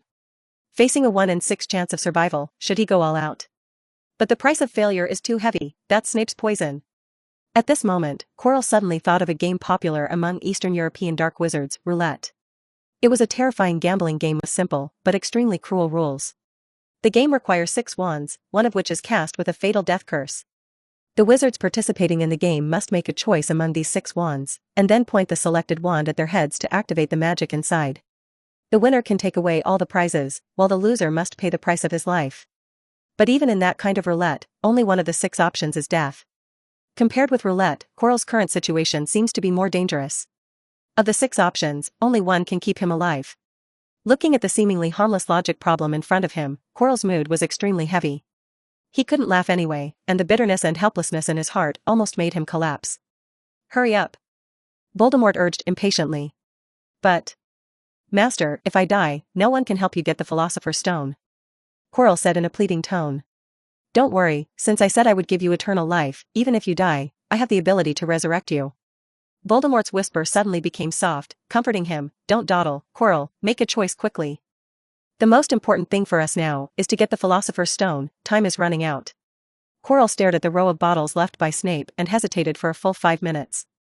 His right hand trembled as he reached for bottle number 5. He racked his brains, used the dumbest method, tried to analyze every situation, and finally got the correct answer. Ah. It's me after all. Quirrell picked up the bottle with pride and drank it in one gulp. Then he realized something was wrong. Since this semester, Quirrell has experienced countless physical tortures. However, the pain of these tortures combined could not compare to the severe pain in his chest when this bottle of potion slid into his throat. The feeling penetrated deep into his bones and seemed to tear his heart apart. Wrong, he knew he had made the wrong choice. But how could it be possible? Obviously, only the words in bottle number 5 were the only truth, otherwise it would be illogical. 0142091111 Falu 15015341. Could it be that this was also a trap? In fact, all potions are poisons? Snape just wants the people who enter to die. Accompanied by the severe pain, Quirrell felt that he gradually understood everything. But it was too late to guess this now. He shouldn't have drunk the potion. Drinking it means he will face death. Quirrell never thought of giving up his life, otherwise he would not have survived in the forest of Albania until now.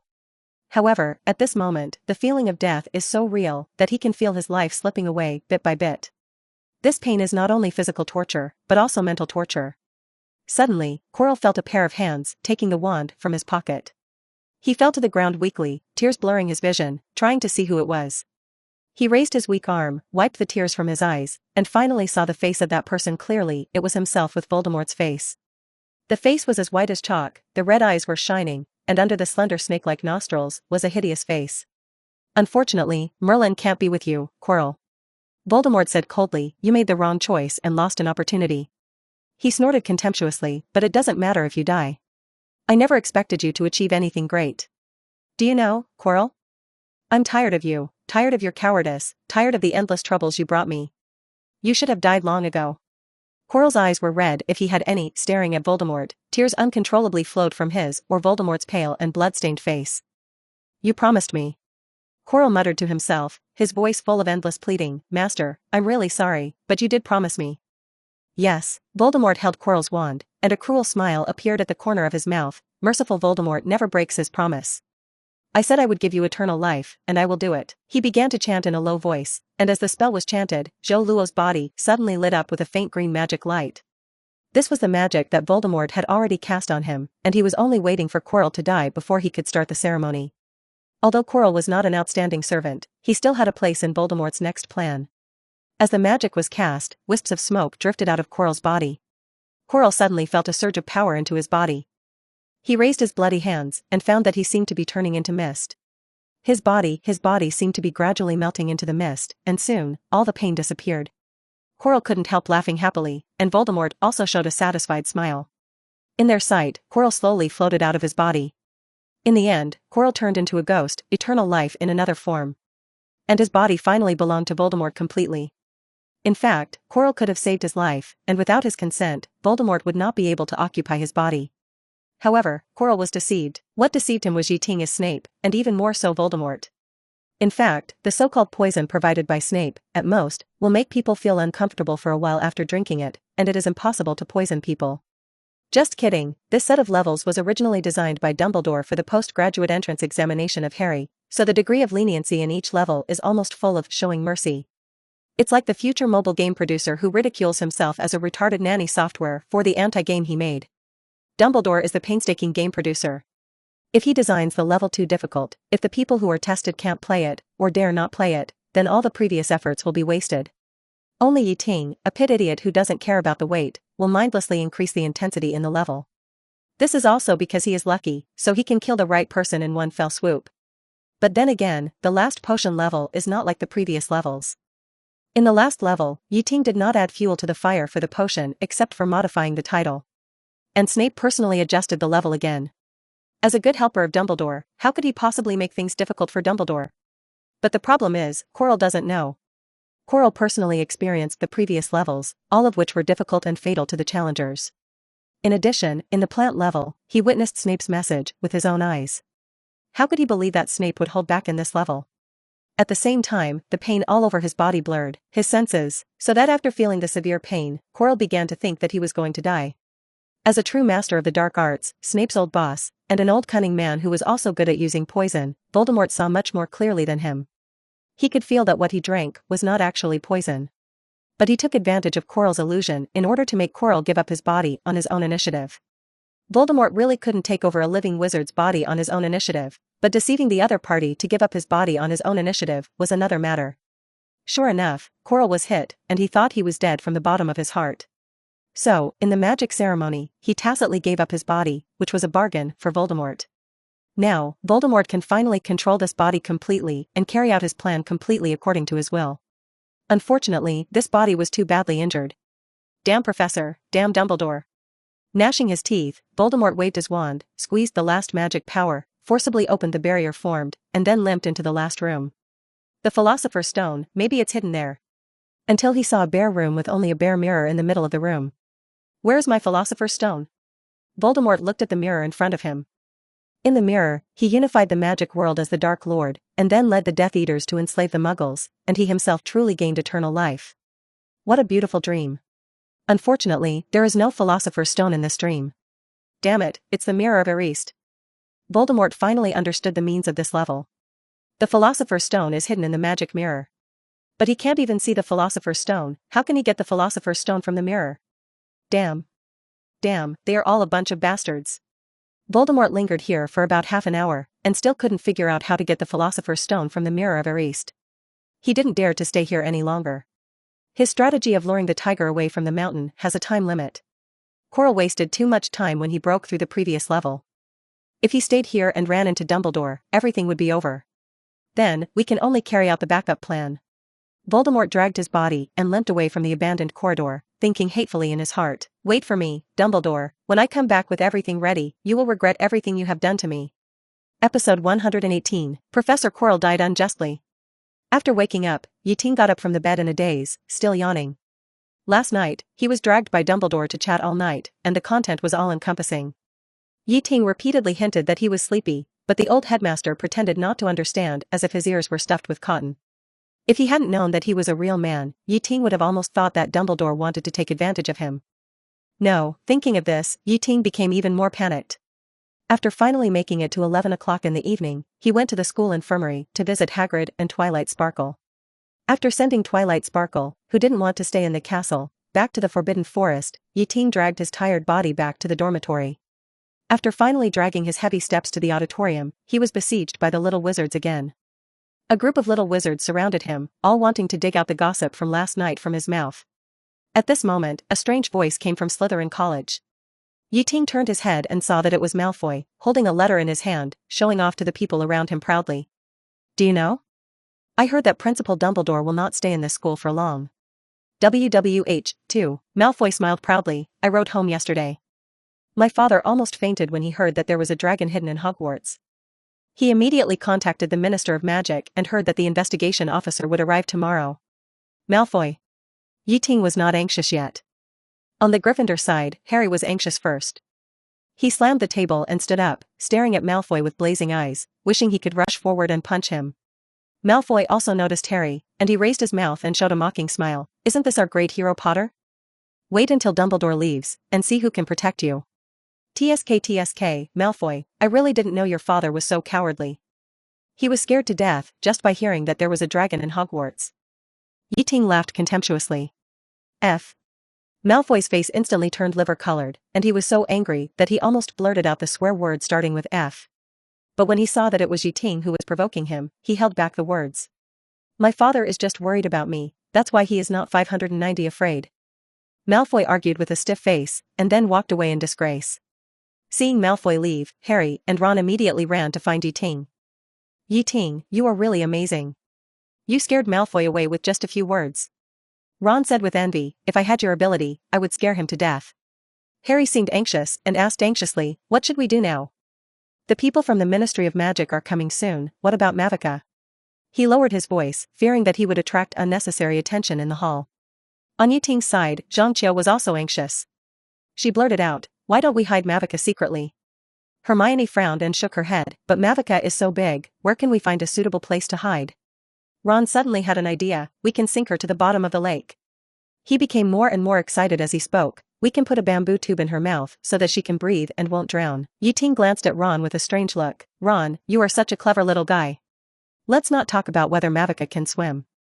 Even if she can, with such a huge body, how can she breathe with just a thin bamboo tube? In fact, Yiting's heart is more curious about magic cultivation.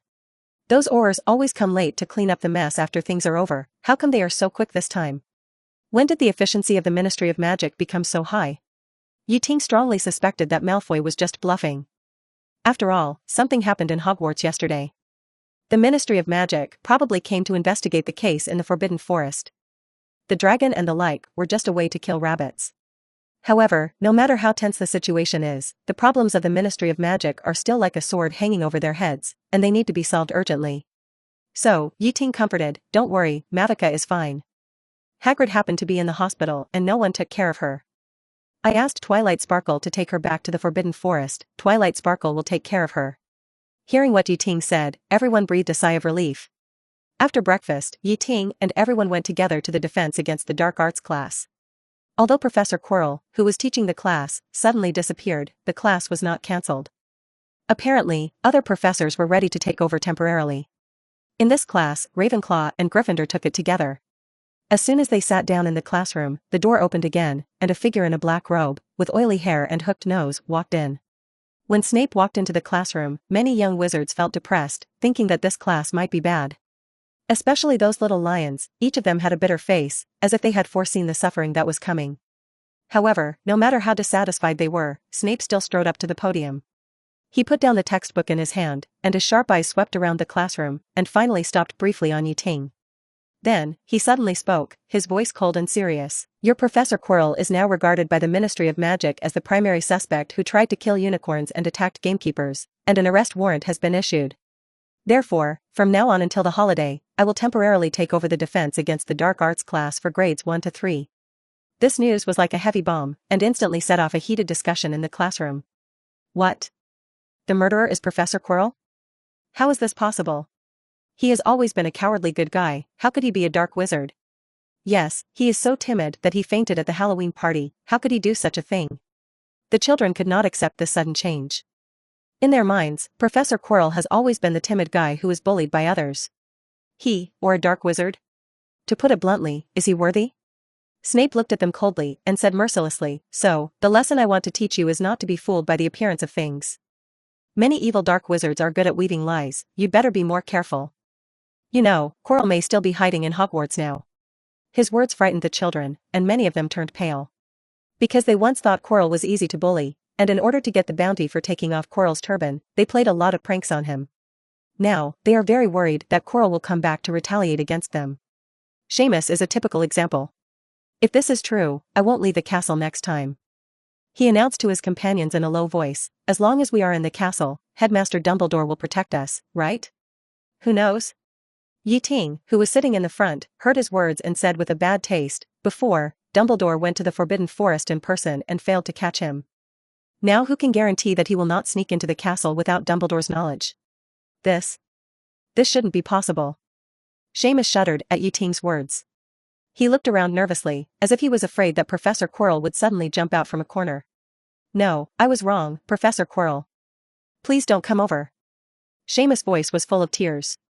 Seeing that Seamus was scared like a little chicken by himself, Yiting didn't know whether to laugh or cry. He was still a blasting genius, why couldn't he be scared? He couldn't help but comfort him, don't worry, BBFJ, Seamus, Professor Quirrell wouldn't dare to break in public. But Seamus didn't believe him at all, but Professor Quirrell is here. Finally, the string of fear in his heart broke completely, and he couldn't help but scream, don't come over.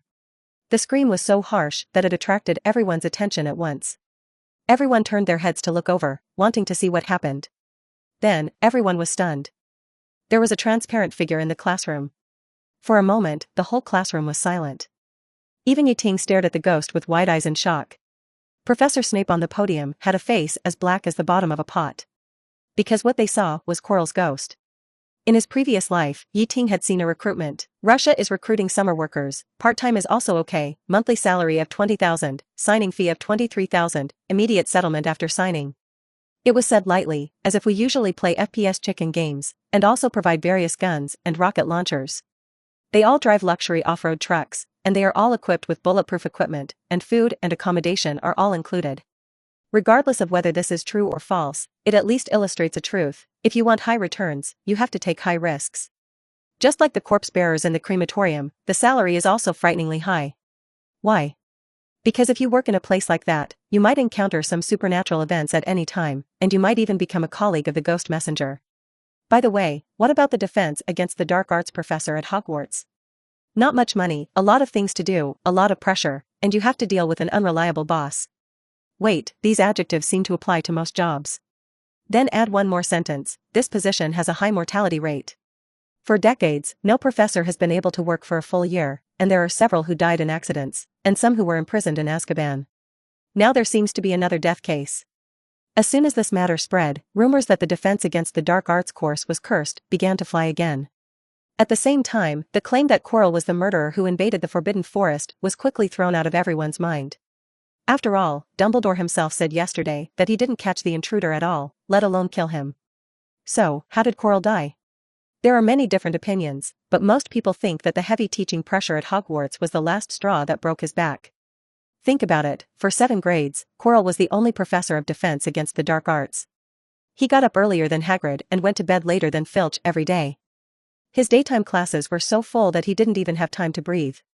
In addition, he had to deal with all kinds of pranks from little wizards. Even if he had an iron body, he would fall apart after such tossing. Think about Professor Binns, wasn't he crushed by the pressure? But he couldn't rest in peace even after death, and he had to work hard for Hogwarts. The dividing line of death from overwork, not long after, in front of the potion gate in the restricted area on the 4th floor of Hogwarts. Professor Dumbledore was standing in front of a shocking pool of blood, silent. He just confirmed that the blood was left by Quirrell. Professor Snape's face was extremely ugly.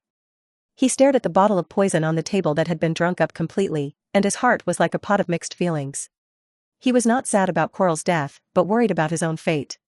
No matter how much Quirrell was injured, the fatal blow must have been the bottle of poison, there is no doubt about that. Am I going to be imprisoned in Azkaban again? Snape thought to himself. What made him most frustrated was that he had diluted the poison on purpose, so it shouldn't be fatal. Is it because Quirrell was too seriously injured and too weak to withstand this little bit of poison? He felt a little regretful. I shouldn't have listened to Dumbledore. Why use real poison? Wouldn't it be enough to just put some Sichuan loquat juice to pretend to be poison? Don't worry, Severus. Dumbledore pointed to the ground calmly. Look at this blood stain. Snape frowned slightly and walked forward curiously to search carefully. Sure enough, he found the secret hidden in the bloodstain. It seemed to be a part of a special pattern. This pattern, it seems that some parts have been accidentally wiped off. No wonder I didn't see it just now. Snape muttered to himself, what exactly is this pattern? This is a profound and evil black magic ritual pattern. Dumbledore slowly revealed the truth. Its function is to take away the body of another wizard if the wizard is willing. Of course, this kind of forced possession of the body is not perfect. It will seriously weaken the wizard's ability to cast spells. Hearing Dumbledore's knowledge of dark magic that he had never heard of, Snape secretly curled his lips. This Dumbledore, who was so great in front of the little wizard, seemed to have never touched dark magic at all, but was actually more proficient than himself. Who is the master of dark magic? Just as Snape was daydreaming, he suddenly realized the hidden meaning of what Dumbledore had just said. You mean? Snape couldn't help trembling slightly. Someone took away Quirrell's body? Who is that person? You know it, don't you, Severus? Dumbledore's eyes were still fixed on the pool of blood. Episode 119, Myrtle, welcome to Harass. Snape took a deep breath and tried to calm his excitement, but, how is this possible? I mean, how did that person sneak into Hogwarts with Quirrell? It's not hard to understand, Severus. Dumbledore sighed softly. When I saw this pattern, I understood that person's method. This ritual is not only used for complete possession. If it is slightly adjusted, it can also prevent that person from completely devouring Quirrell's body, but only staying in a part of Quirrell's body. Just a part, I understand, it's the back of the head, no wonder Quirrell wears that turban every day. Snape's face was terribly gloomy. He looked at Dumbledore and said in an almost questioning tone, you knew that person, hidden on the back of Quirrell's head? Dumbledore maintained a calm tone, without revealing any pride. Yes and no, I noticed the abnormal breath when I first met Quirrell. Although he concealed it very well and it was almost impossible for ordinary people to see through it, I have always been more careful than ordinary people. He continued, after the incident in Gringotts, I became more convinced of my intuition that he was next to Quirrell. However, I have never been able to figure out the man's lurking methods. Snape stared at Dumbledore with even more anger. You knew that the man was with Quirrell, but you still let him move freely in the school? Principal, is your head full of troll snot? There are so many students in the school, and that kid Potter. He is impulsive, arrogant, ignorant. That person wants to kill him immediately. Aren't you afraid of something going wrong? Dumbledore responded deeply but calmly. Severus, the choices Harry will face in the future will probably be much more difficult than now. This is a test and tempering for him, and he is very important. If he can't even bear this, then I must adjust my plan in advance. This is a test and a test. He is very important. If he can't even withstand this, I must change my plan in advance. He paused and added, besides, I have been secretly monitoring Quirrell. Snape asked sarcastically, so, did you expect Quirrell's death? For a moment, the air was filled with terrible silence. Dumbledore really miscalculated this time. Originally in his script, Harry should have been guided step by step, and then he should have realized that Quirrell was wrong, and then bravely broke into the restricted area on the 4th floor. Next, Harry, with the help of his friends, broke through many levels, and finally faced Voldemort head-on. Relying on the power left to him by Lily, he defeated the big devil in one fell swoop. This is the direction the whole story should have. Unfortunately, plans can never keep up with changes. How could Dumbledore have thought that Quirrell would suddenly go crazy and break into the Forbidden Forest again last night? Not to mention that he was so bold as to come to the Forbidden Area to steal the Philosopher's Stone. The most surprising thing is that Quirrell, who was originally set as a tool, died before the end of the story. However, thinking back to the level settings he had just seen, Dumbledore was relieved. You are really good, Ting. For the first time, he realized that his indulgence of the little wizard was a bit too much. Although this indulgence did fully stimulate the potential of the little wizard, this stimulated potential was also due to. He now felt a little tricky and couldn't help rubbing his temples. What are you going to do with this restricted area? Snape couldn't help asking, and what about the Philosopher's Stone? Dumbledore took a deep breath and pondered, keep it for now. Of course, those levels must be restored to their original state, or at least made simpler. He paused and sighed again, I know Voldemort too well, maybe even better than he knows him. I'm sure that guy has never left, he is hiding in a corner of this school. Where do you think he will hide? Snape frowned. Dumbledore pondered for a moment and whispered, there are too many possible places. I will look for them one by one, but I am afraid that he is hiding in a place I don't know at all. Snape's mouth curled up a trace of sarcasm. Is there any place in this school that you don't know? Dumbledore smiled bitterly and shook his head. Severus, there are too many secrets in the castle of Hogwarts. Even I can't know them all. Now there is a place that I know exists, but I still can't figure out the exact location after tracking it for so long. Snape looked at Dumbledore with a suspicious look, as if trying to figure out the truth of his words. After a while, Snape asked again, what about Quirrell? He is a professor of defense against the dark arts. He can't die in school for no reason like this? The Ministry of Magic will definitely intervene in the investigation. How do you plan to explain it to them? Dumbledore seemed confident. Well, let's say Quirrell attacked Gringotts. He is a dark wizard lurking in our school. Moreover, he was also responsible for the 2 attacks in the Forbidden Forest. I believe Cornelius will be very happy to see such a criminal arrested, even if the body is not found. Where is the evidence? Will those people in the Ministry of Magic believe it? Snape asked with a frown. What I say is the evidence. Dumbledore said firmly, Quirrell didn't stay in his room at night, but ran to the restricted area. Isn't it obvious that he wanted to steal the Philosopher's Stone? Dumbledore pointed to Quirrell's bloodstains. You also saw that his last trace was here. Snape was not convinced. Maybe he was just curious and came here to have a look. To be honest, these evidences are a bit far-fetched. I have a witness named Ting. Dumbledore said, I will let him be questioned by the Aurors. He will tell them that he saw with his own eyes that Quirrell was the black-robed wizard who attacked the Forbidden Forest. Snape shook his head. Is this really a good idea?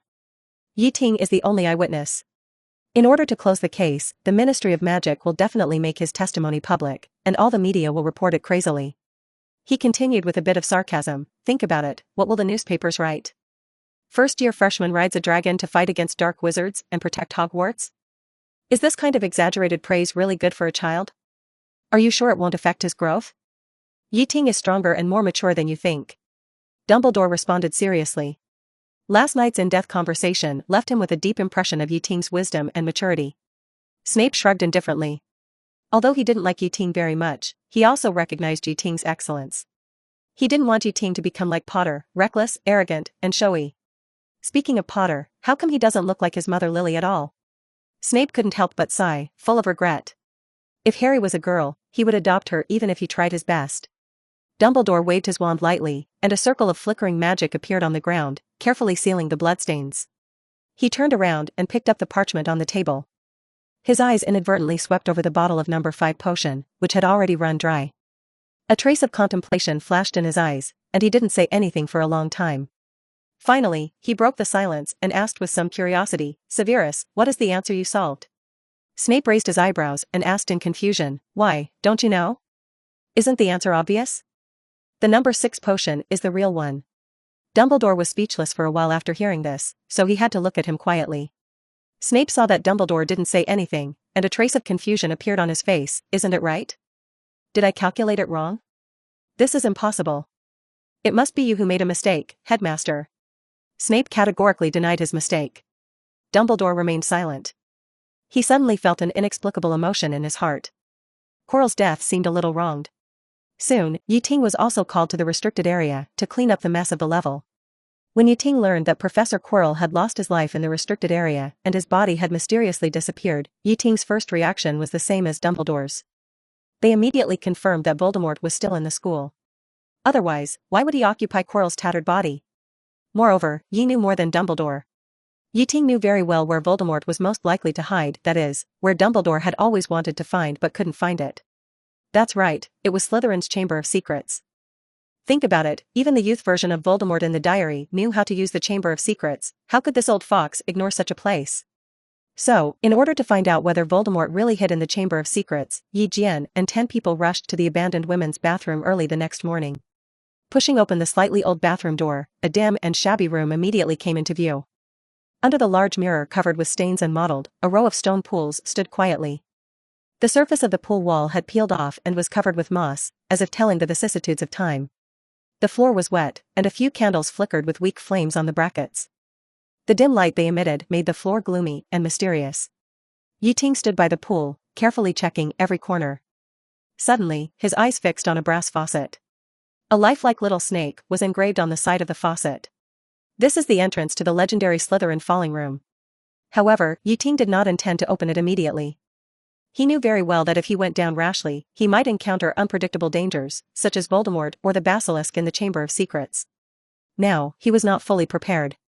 Although Ting did not intend to go into the secret room to confirm it himself, he had other ways. He planned to ask the natives here? 0. After all, the guards were squatting in this bathroom almost all day long. He walked towards a toilet cubicle, and heard a small rustling sound, as if someone was stealing snacks, accompanied by the sound of water. Ting knocked gently on the door of the cubicle, and the sound inside stopped abruptly. After a moment of silence, a weak female voice came, "It's not convenient here. Go to another bathroom." Ting knocked harder, and finally, a girl ghost floated out of the cubicle. The ghost's grayish-white color made her originally melancholy face look a little gloomy, and her long straight hair and thick pearl-colored glasses covered half of her face. "This is Myrtle." But the moment she saw Ting, her gloomy face immediately changed into a smile. "You are Ting, right? Why are you here?" Ting pretended to be a curious little wizard and said in surprise, "I heard that there are always strange noises coming from this place. Everyone speculated that there might be an evil bird hiding here, so I came here excitedly to explore." Myrtle said with a straight face, "Oh, so that's the case. You should have discovered the truth now, right? In fact, that strange sound was not made by the evil bird, but an ugly female ghost." "Oh, don't listen to their nonsense, I don't think you are ugly." Ting learned the words of the Jime in a red book in his previous life. "I think the sister has a good foundation, but she is not in a good mood, and she wears glasses that hinder her appearance. If she can smile, she should be very beautiful." It must be said that the words summed up by the Jime after thousands of trials are really useful. Or maybe Ting's own appearance adds persuasiveness to his words. In short, the effect was immediate. "Do you really think so?" Myrtle's transparent eyes quickly became turbulent, and tears rolled down like beads with broken strings. "They always bully me, especially that hateful Peeves." Myrtle choked and said, "I also have emotions. Although I am no longer in this world, my feelings still exist." Yi Ting took the opportunity to ask, in addition to ghosts, have there been other wizards who came here to disturb you? For example, someone sneaked in and looked secretive. Of course. Myrtle answered affirmatively. Who? Yi Ting asked anxiously. Myrtle widened her eyes, staring at Yi Ting, and said word by word, you. 1. Myrtle looked at his embarrassment and couldn't help laughing. You, a boy, actually sneaked into the girls' bathroom and still cared about my feelings here.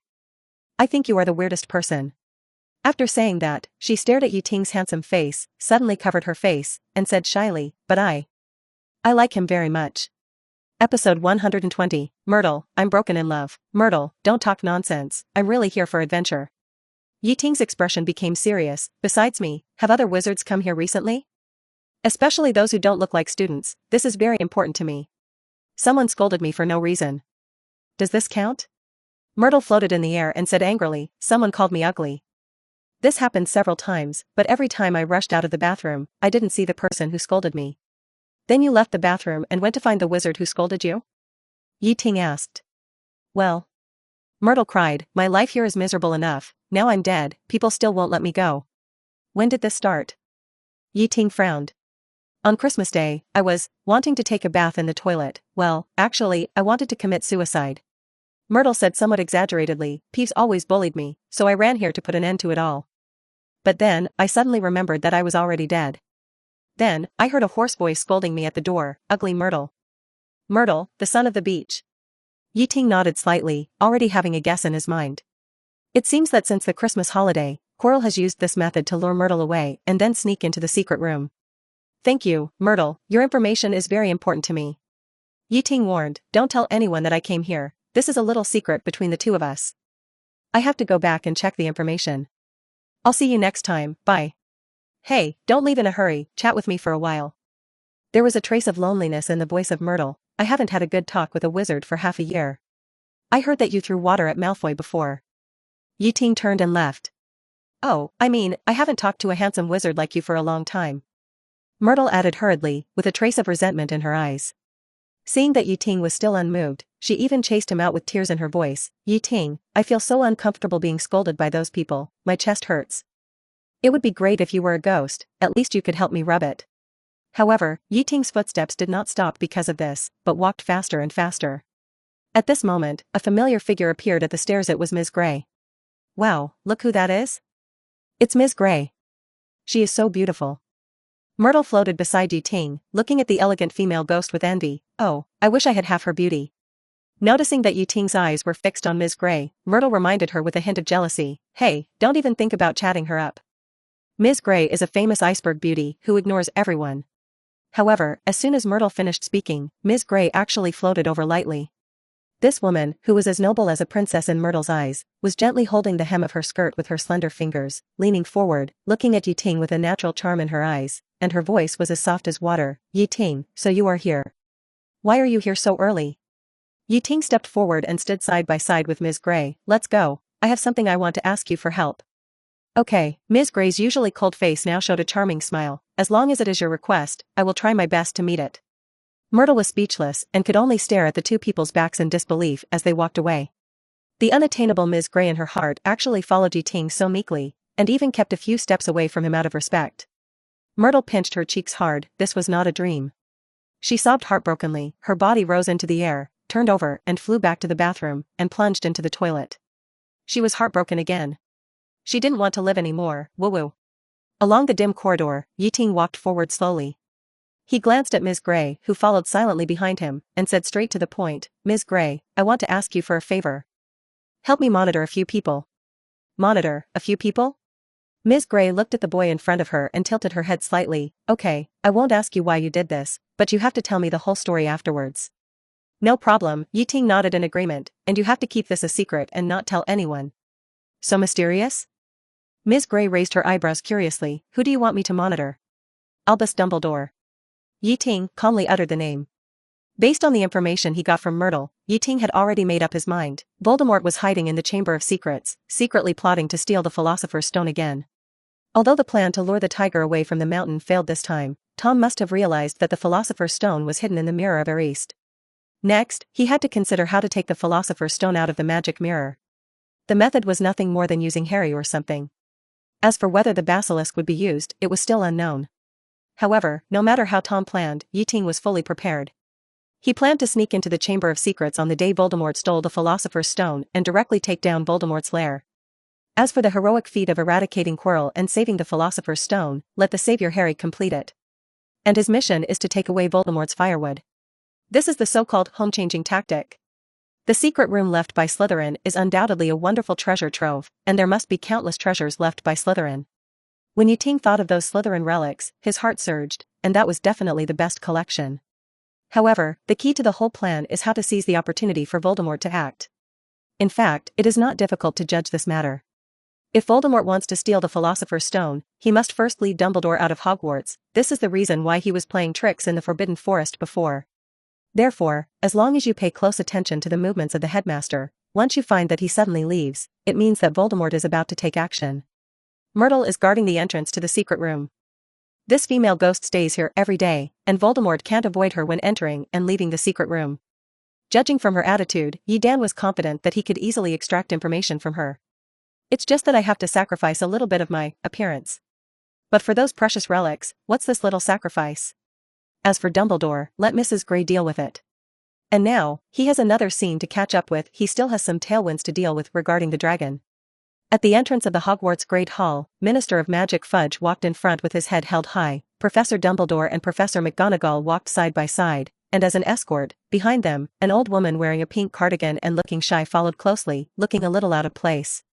But the atmosphere between the four people seemed a little stiff. Minister Fudge, do you really think I would hide a dragon in the gamekeeper's hut? Professor Dumbledore suddenly broke the silence. Fudge was slightly stunned, then laughed awkwardly. Ahaha, Professor Dumbledore, I'm just doing my routine, just my routine. How could that hut hide a dragon? His eyes inadvertently swept across Dumbledore's deep eyes hidden behind his half-moon glasses, and a panic surged in his heart for no reason. However, he still tried to stay calm, not wanting to lose his composure in front of this legendary webmaster. Minister Fudge, I have taken you to the scene of the accident. Dumbledore sighed softly and said in a more serious tone, it was just an ordinary attack. Hagrid was injured by magic. There were traces of fire spells at the scene. All of this has nothing to do with raising dragons or violating the laws of the Ministry of Magic. Fudge felt that his authority had been challenged unprecedentedly. He straightened his back and responded firmly, Professor Dumbledore, I understand your position. But this is a routine investigation of the Ministry of Magic. We must investigate all possible situations. Umbridge quickly took out a search warrant and waved it in front of Dumbledore. However, Dumbledore didn't even look at it. He just stared at Fudge quietly. The solemn atmosphere permeated the air for a long time, as if even time had frozen. In the end, it was Dumbledore who broke the heavy atmosphere again. Minister Fudge, the Ministry of Magic can investigate if it wants to. Dumbledore said calmly, as if he was talking about something very ordinary, there are no secrets hidden in Hogwarts. We have always been open and transparent. In fact, he didn't want to make things too awkward with Fudge. Fudge was secretly relieved after hearing this. As the Minister of Magic, he naturally didn't want to conflict with a legendary wizard like Dumbledore. So he also went down the steps and took the initiative to give in. Professor Dumbledore, I assure you that the search for dragons will not go further. Our Ministry of Magic is not an unreasonable place. Dumbledore didn't say anything more, but turned and walked out the door. His calm back made Fudge begin to doubt whether his insistence was really correct. Albus, you should know that I am willing to trust you. Fudge squeezed a smile on his face, trying to ease the atmosphere. After all, you helped me so much before. However, the Ministry of Magic is not under my control alone. Dumbledore stopped, turned around, and said lightly, Minister Fudge, I can assure you that Hogwarts has always been operating in accordance with the rules and regulations of the Ministry of Magic. We never do anything illegal.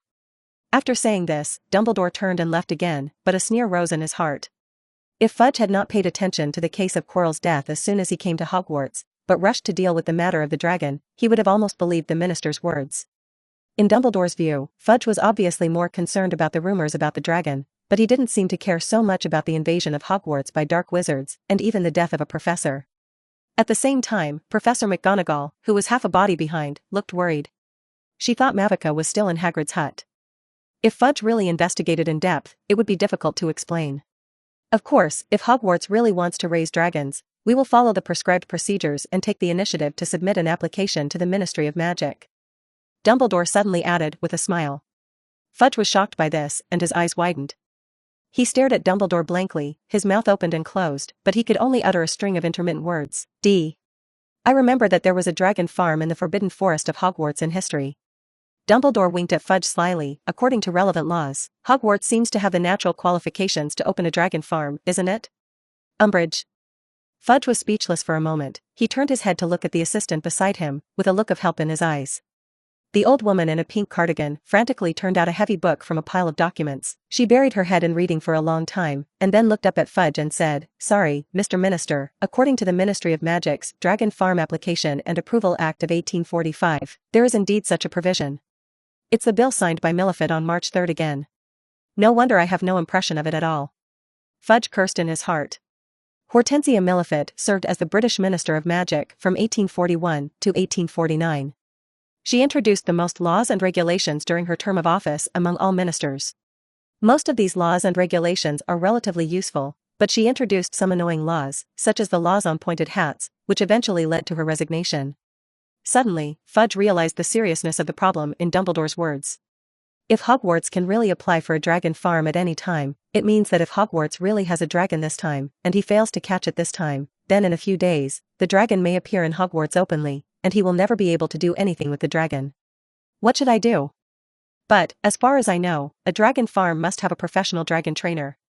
Fudge said dryly, trying to find a breakthrough. Oh, don't worry about that. Dumbledore smiled confidently. I think the gamekeepers and professors of magical creatures at Hogwarts will be happy to apply to become dragon trainers. He paused and continued, moreover, many of my former students are now engaged in dragon breeding. I guess some of them must be willing to return to their alma mater and contribute their own strength to their alma mater. Fudge fell into silence and was completely speechless. He began to realize that if he wanted to use the dragon breeding matter to contain Dumbledore, now might be his only chance. Of course, all this is based on the premise that the dragon really exists. As his thoughts flew, he unknowingly quickened his pace.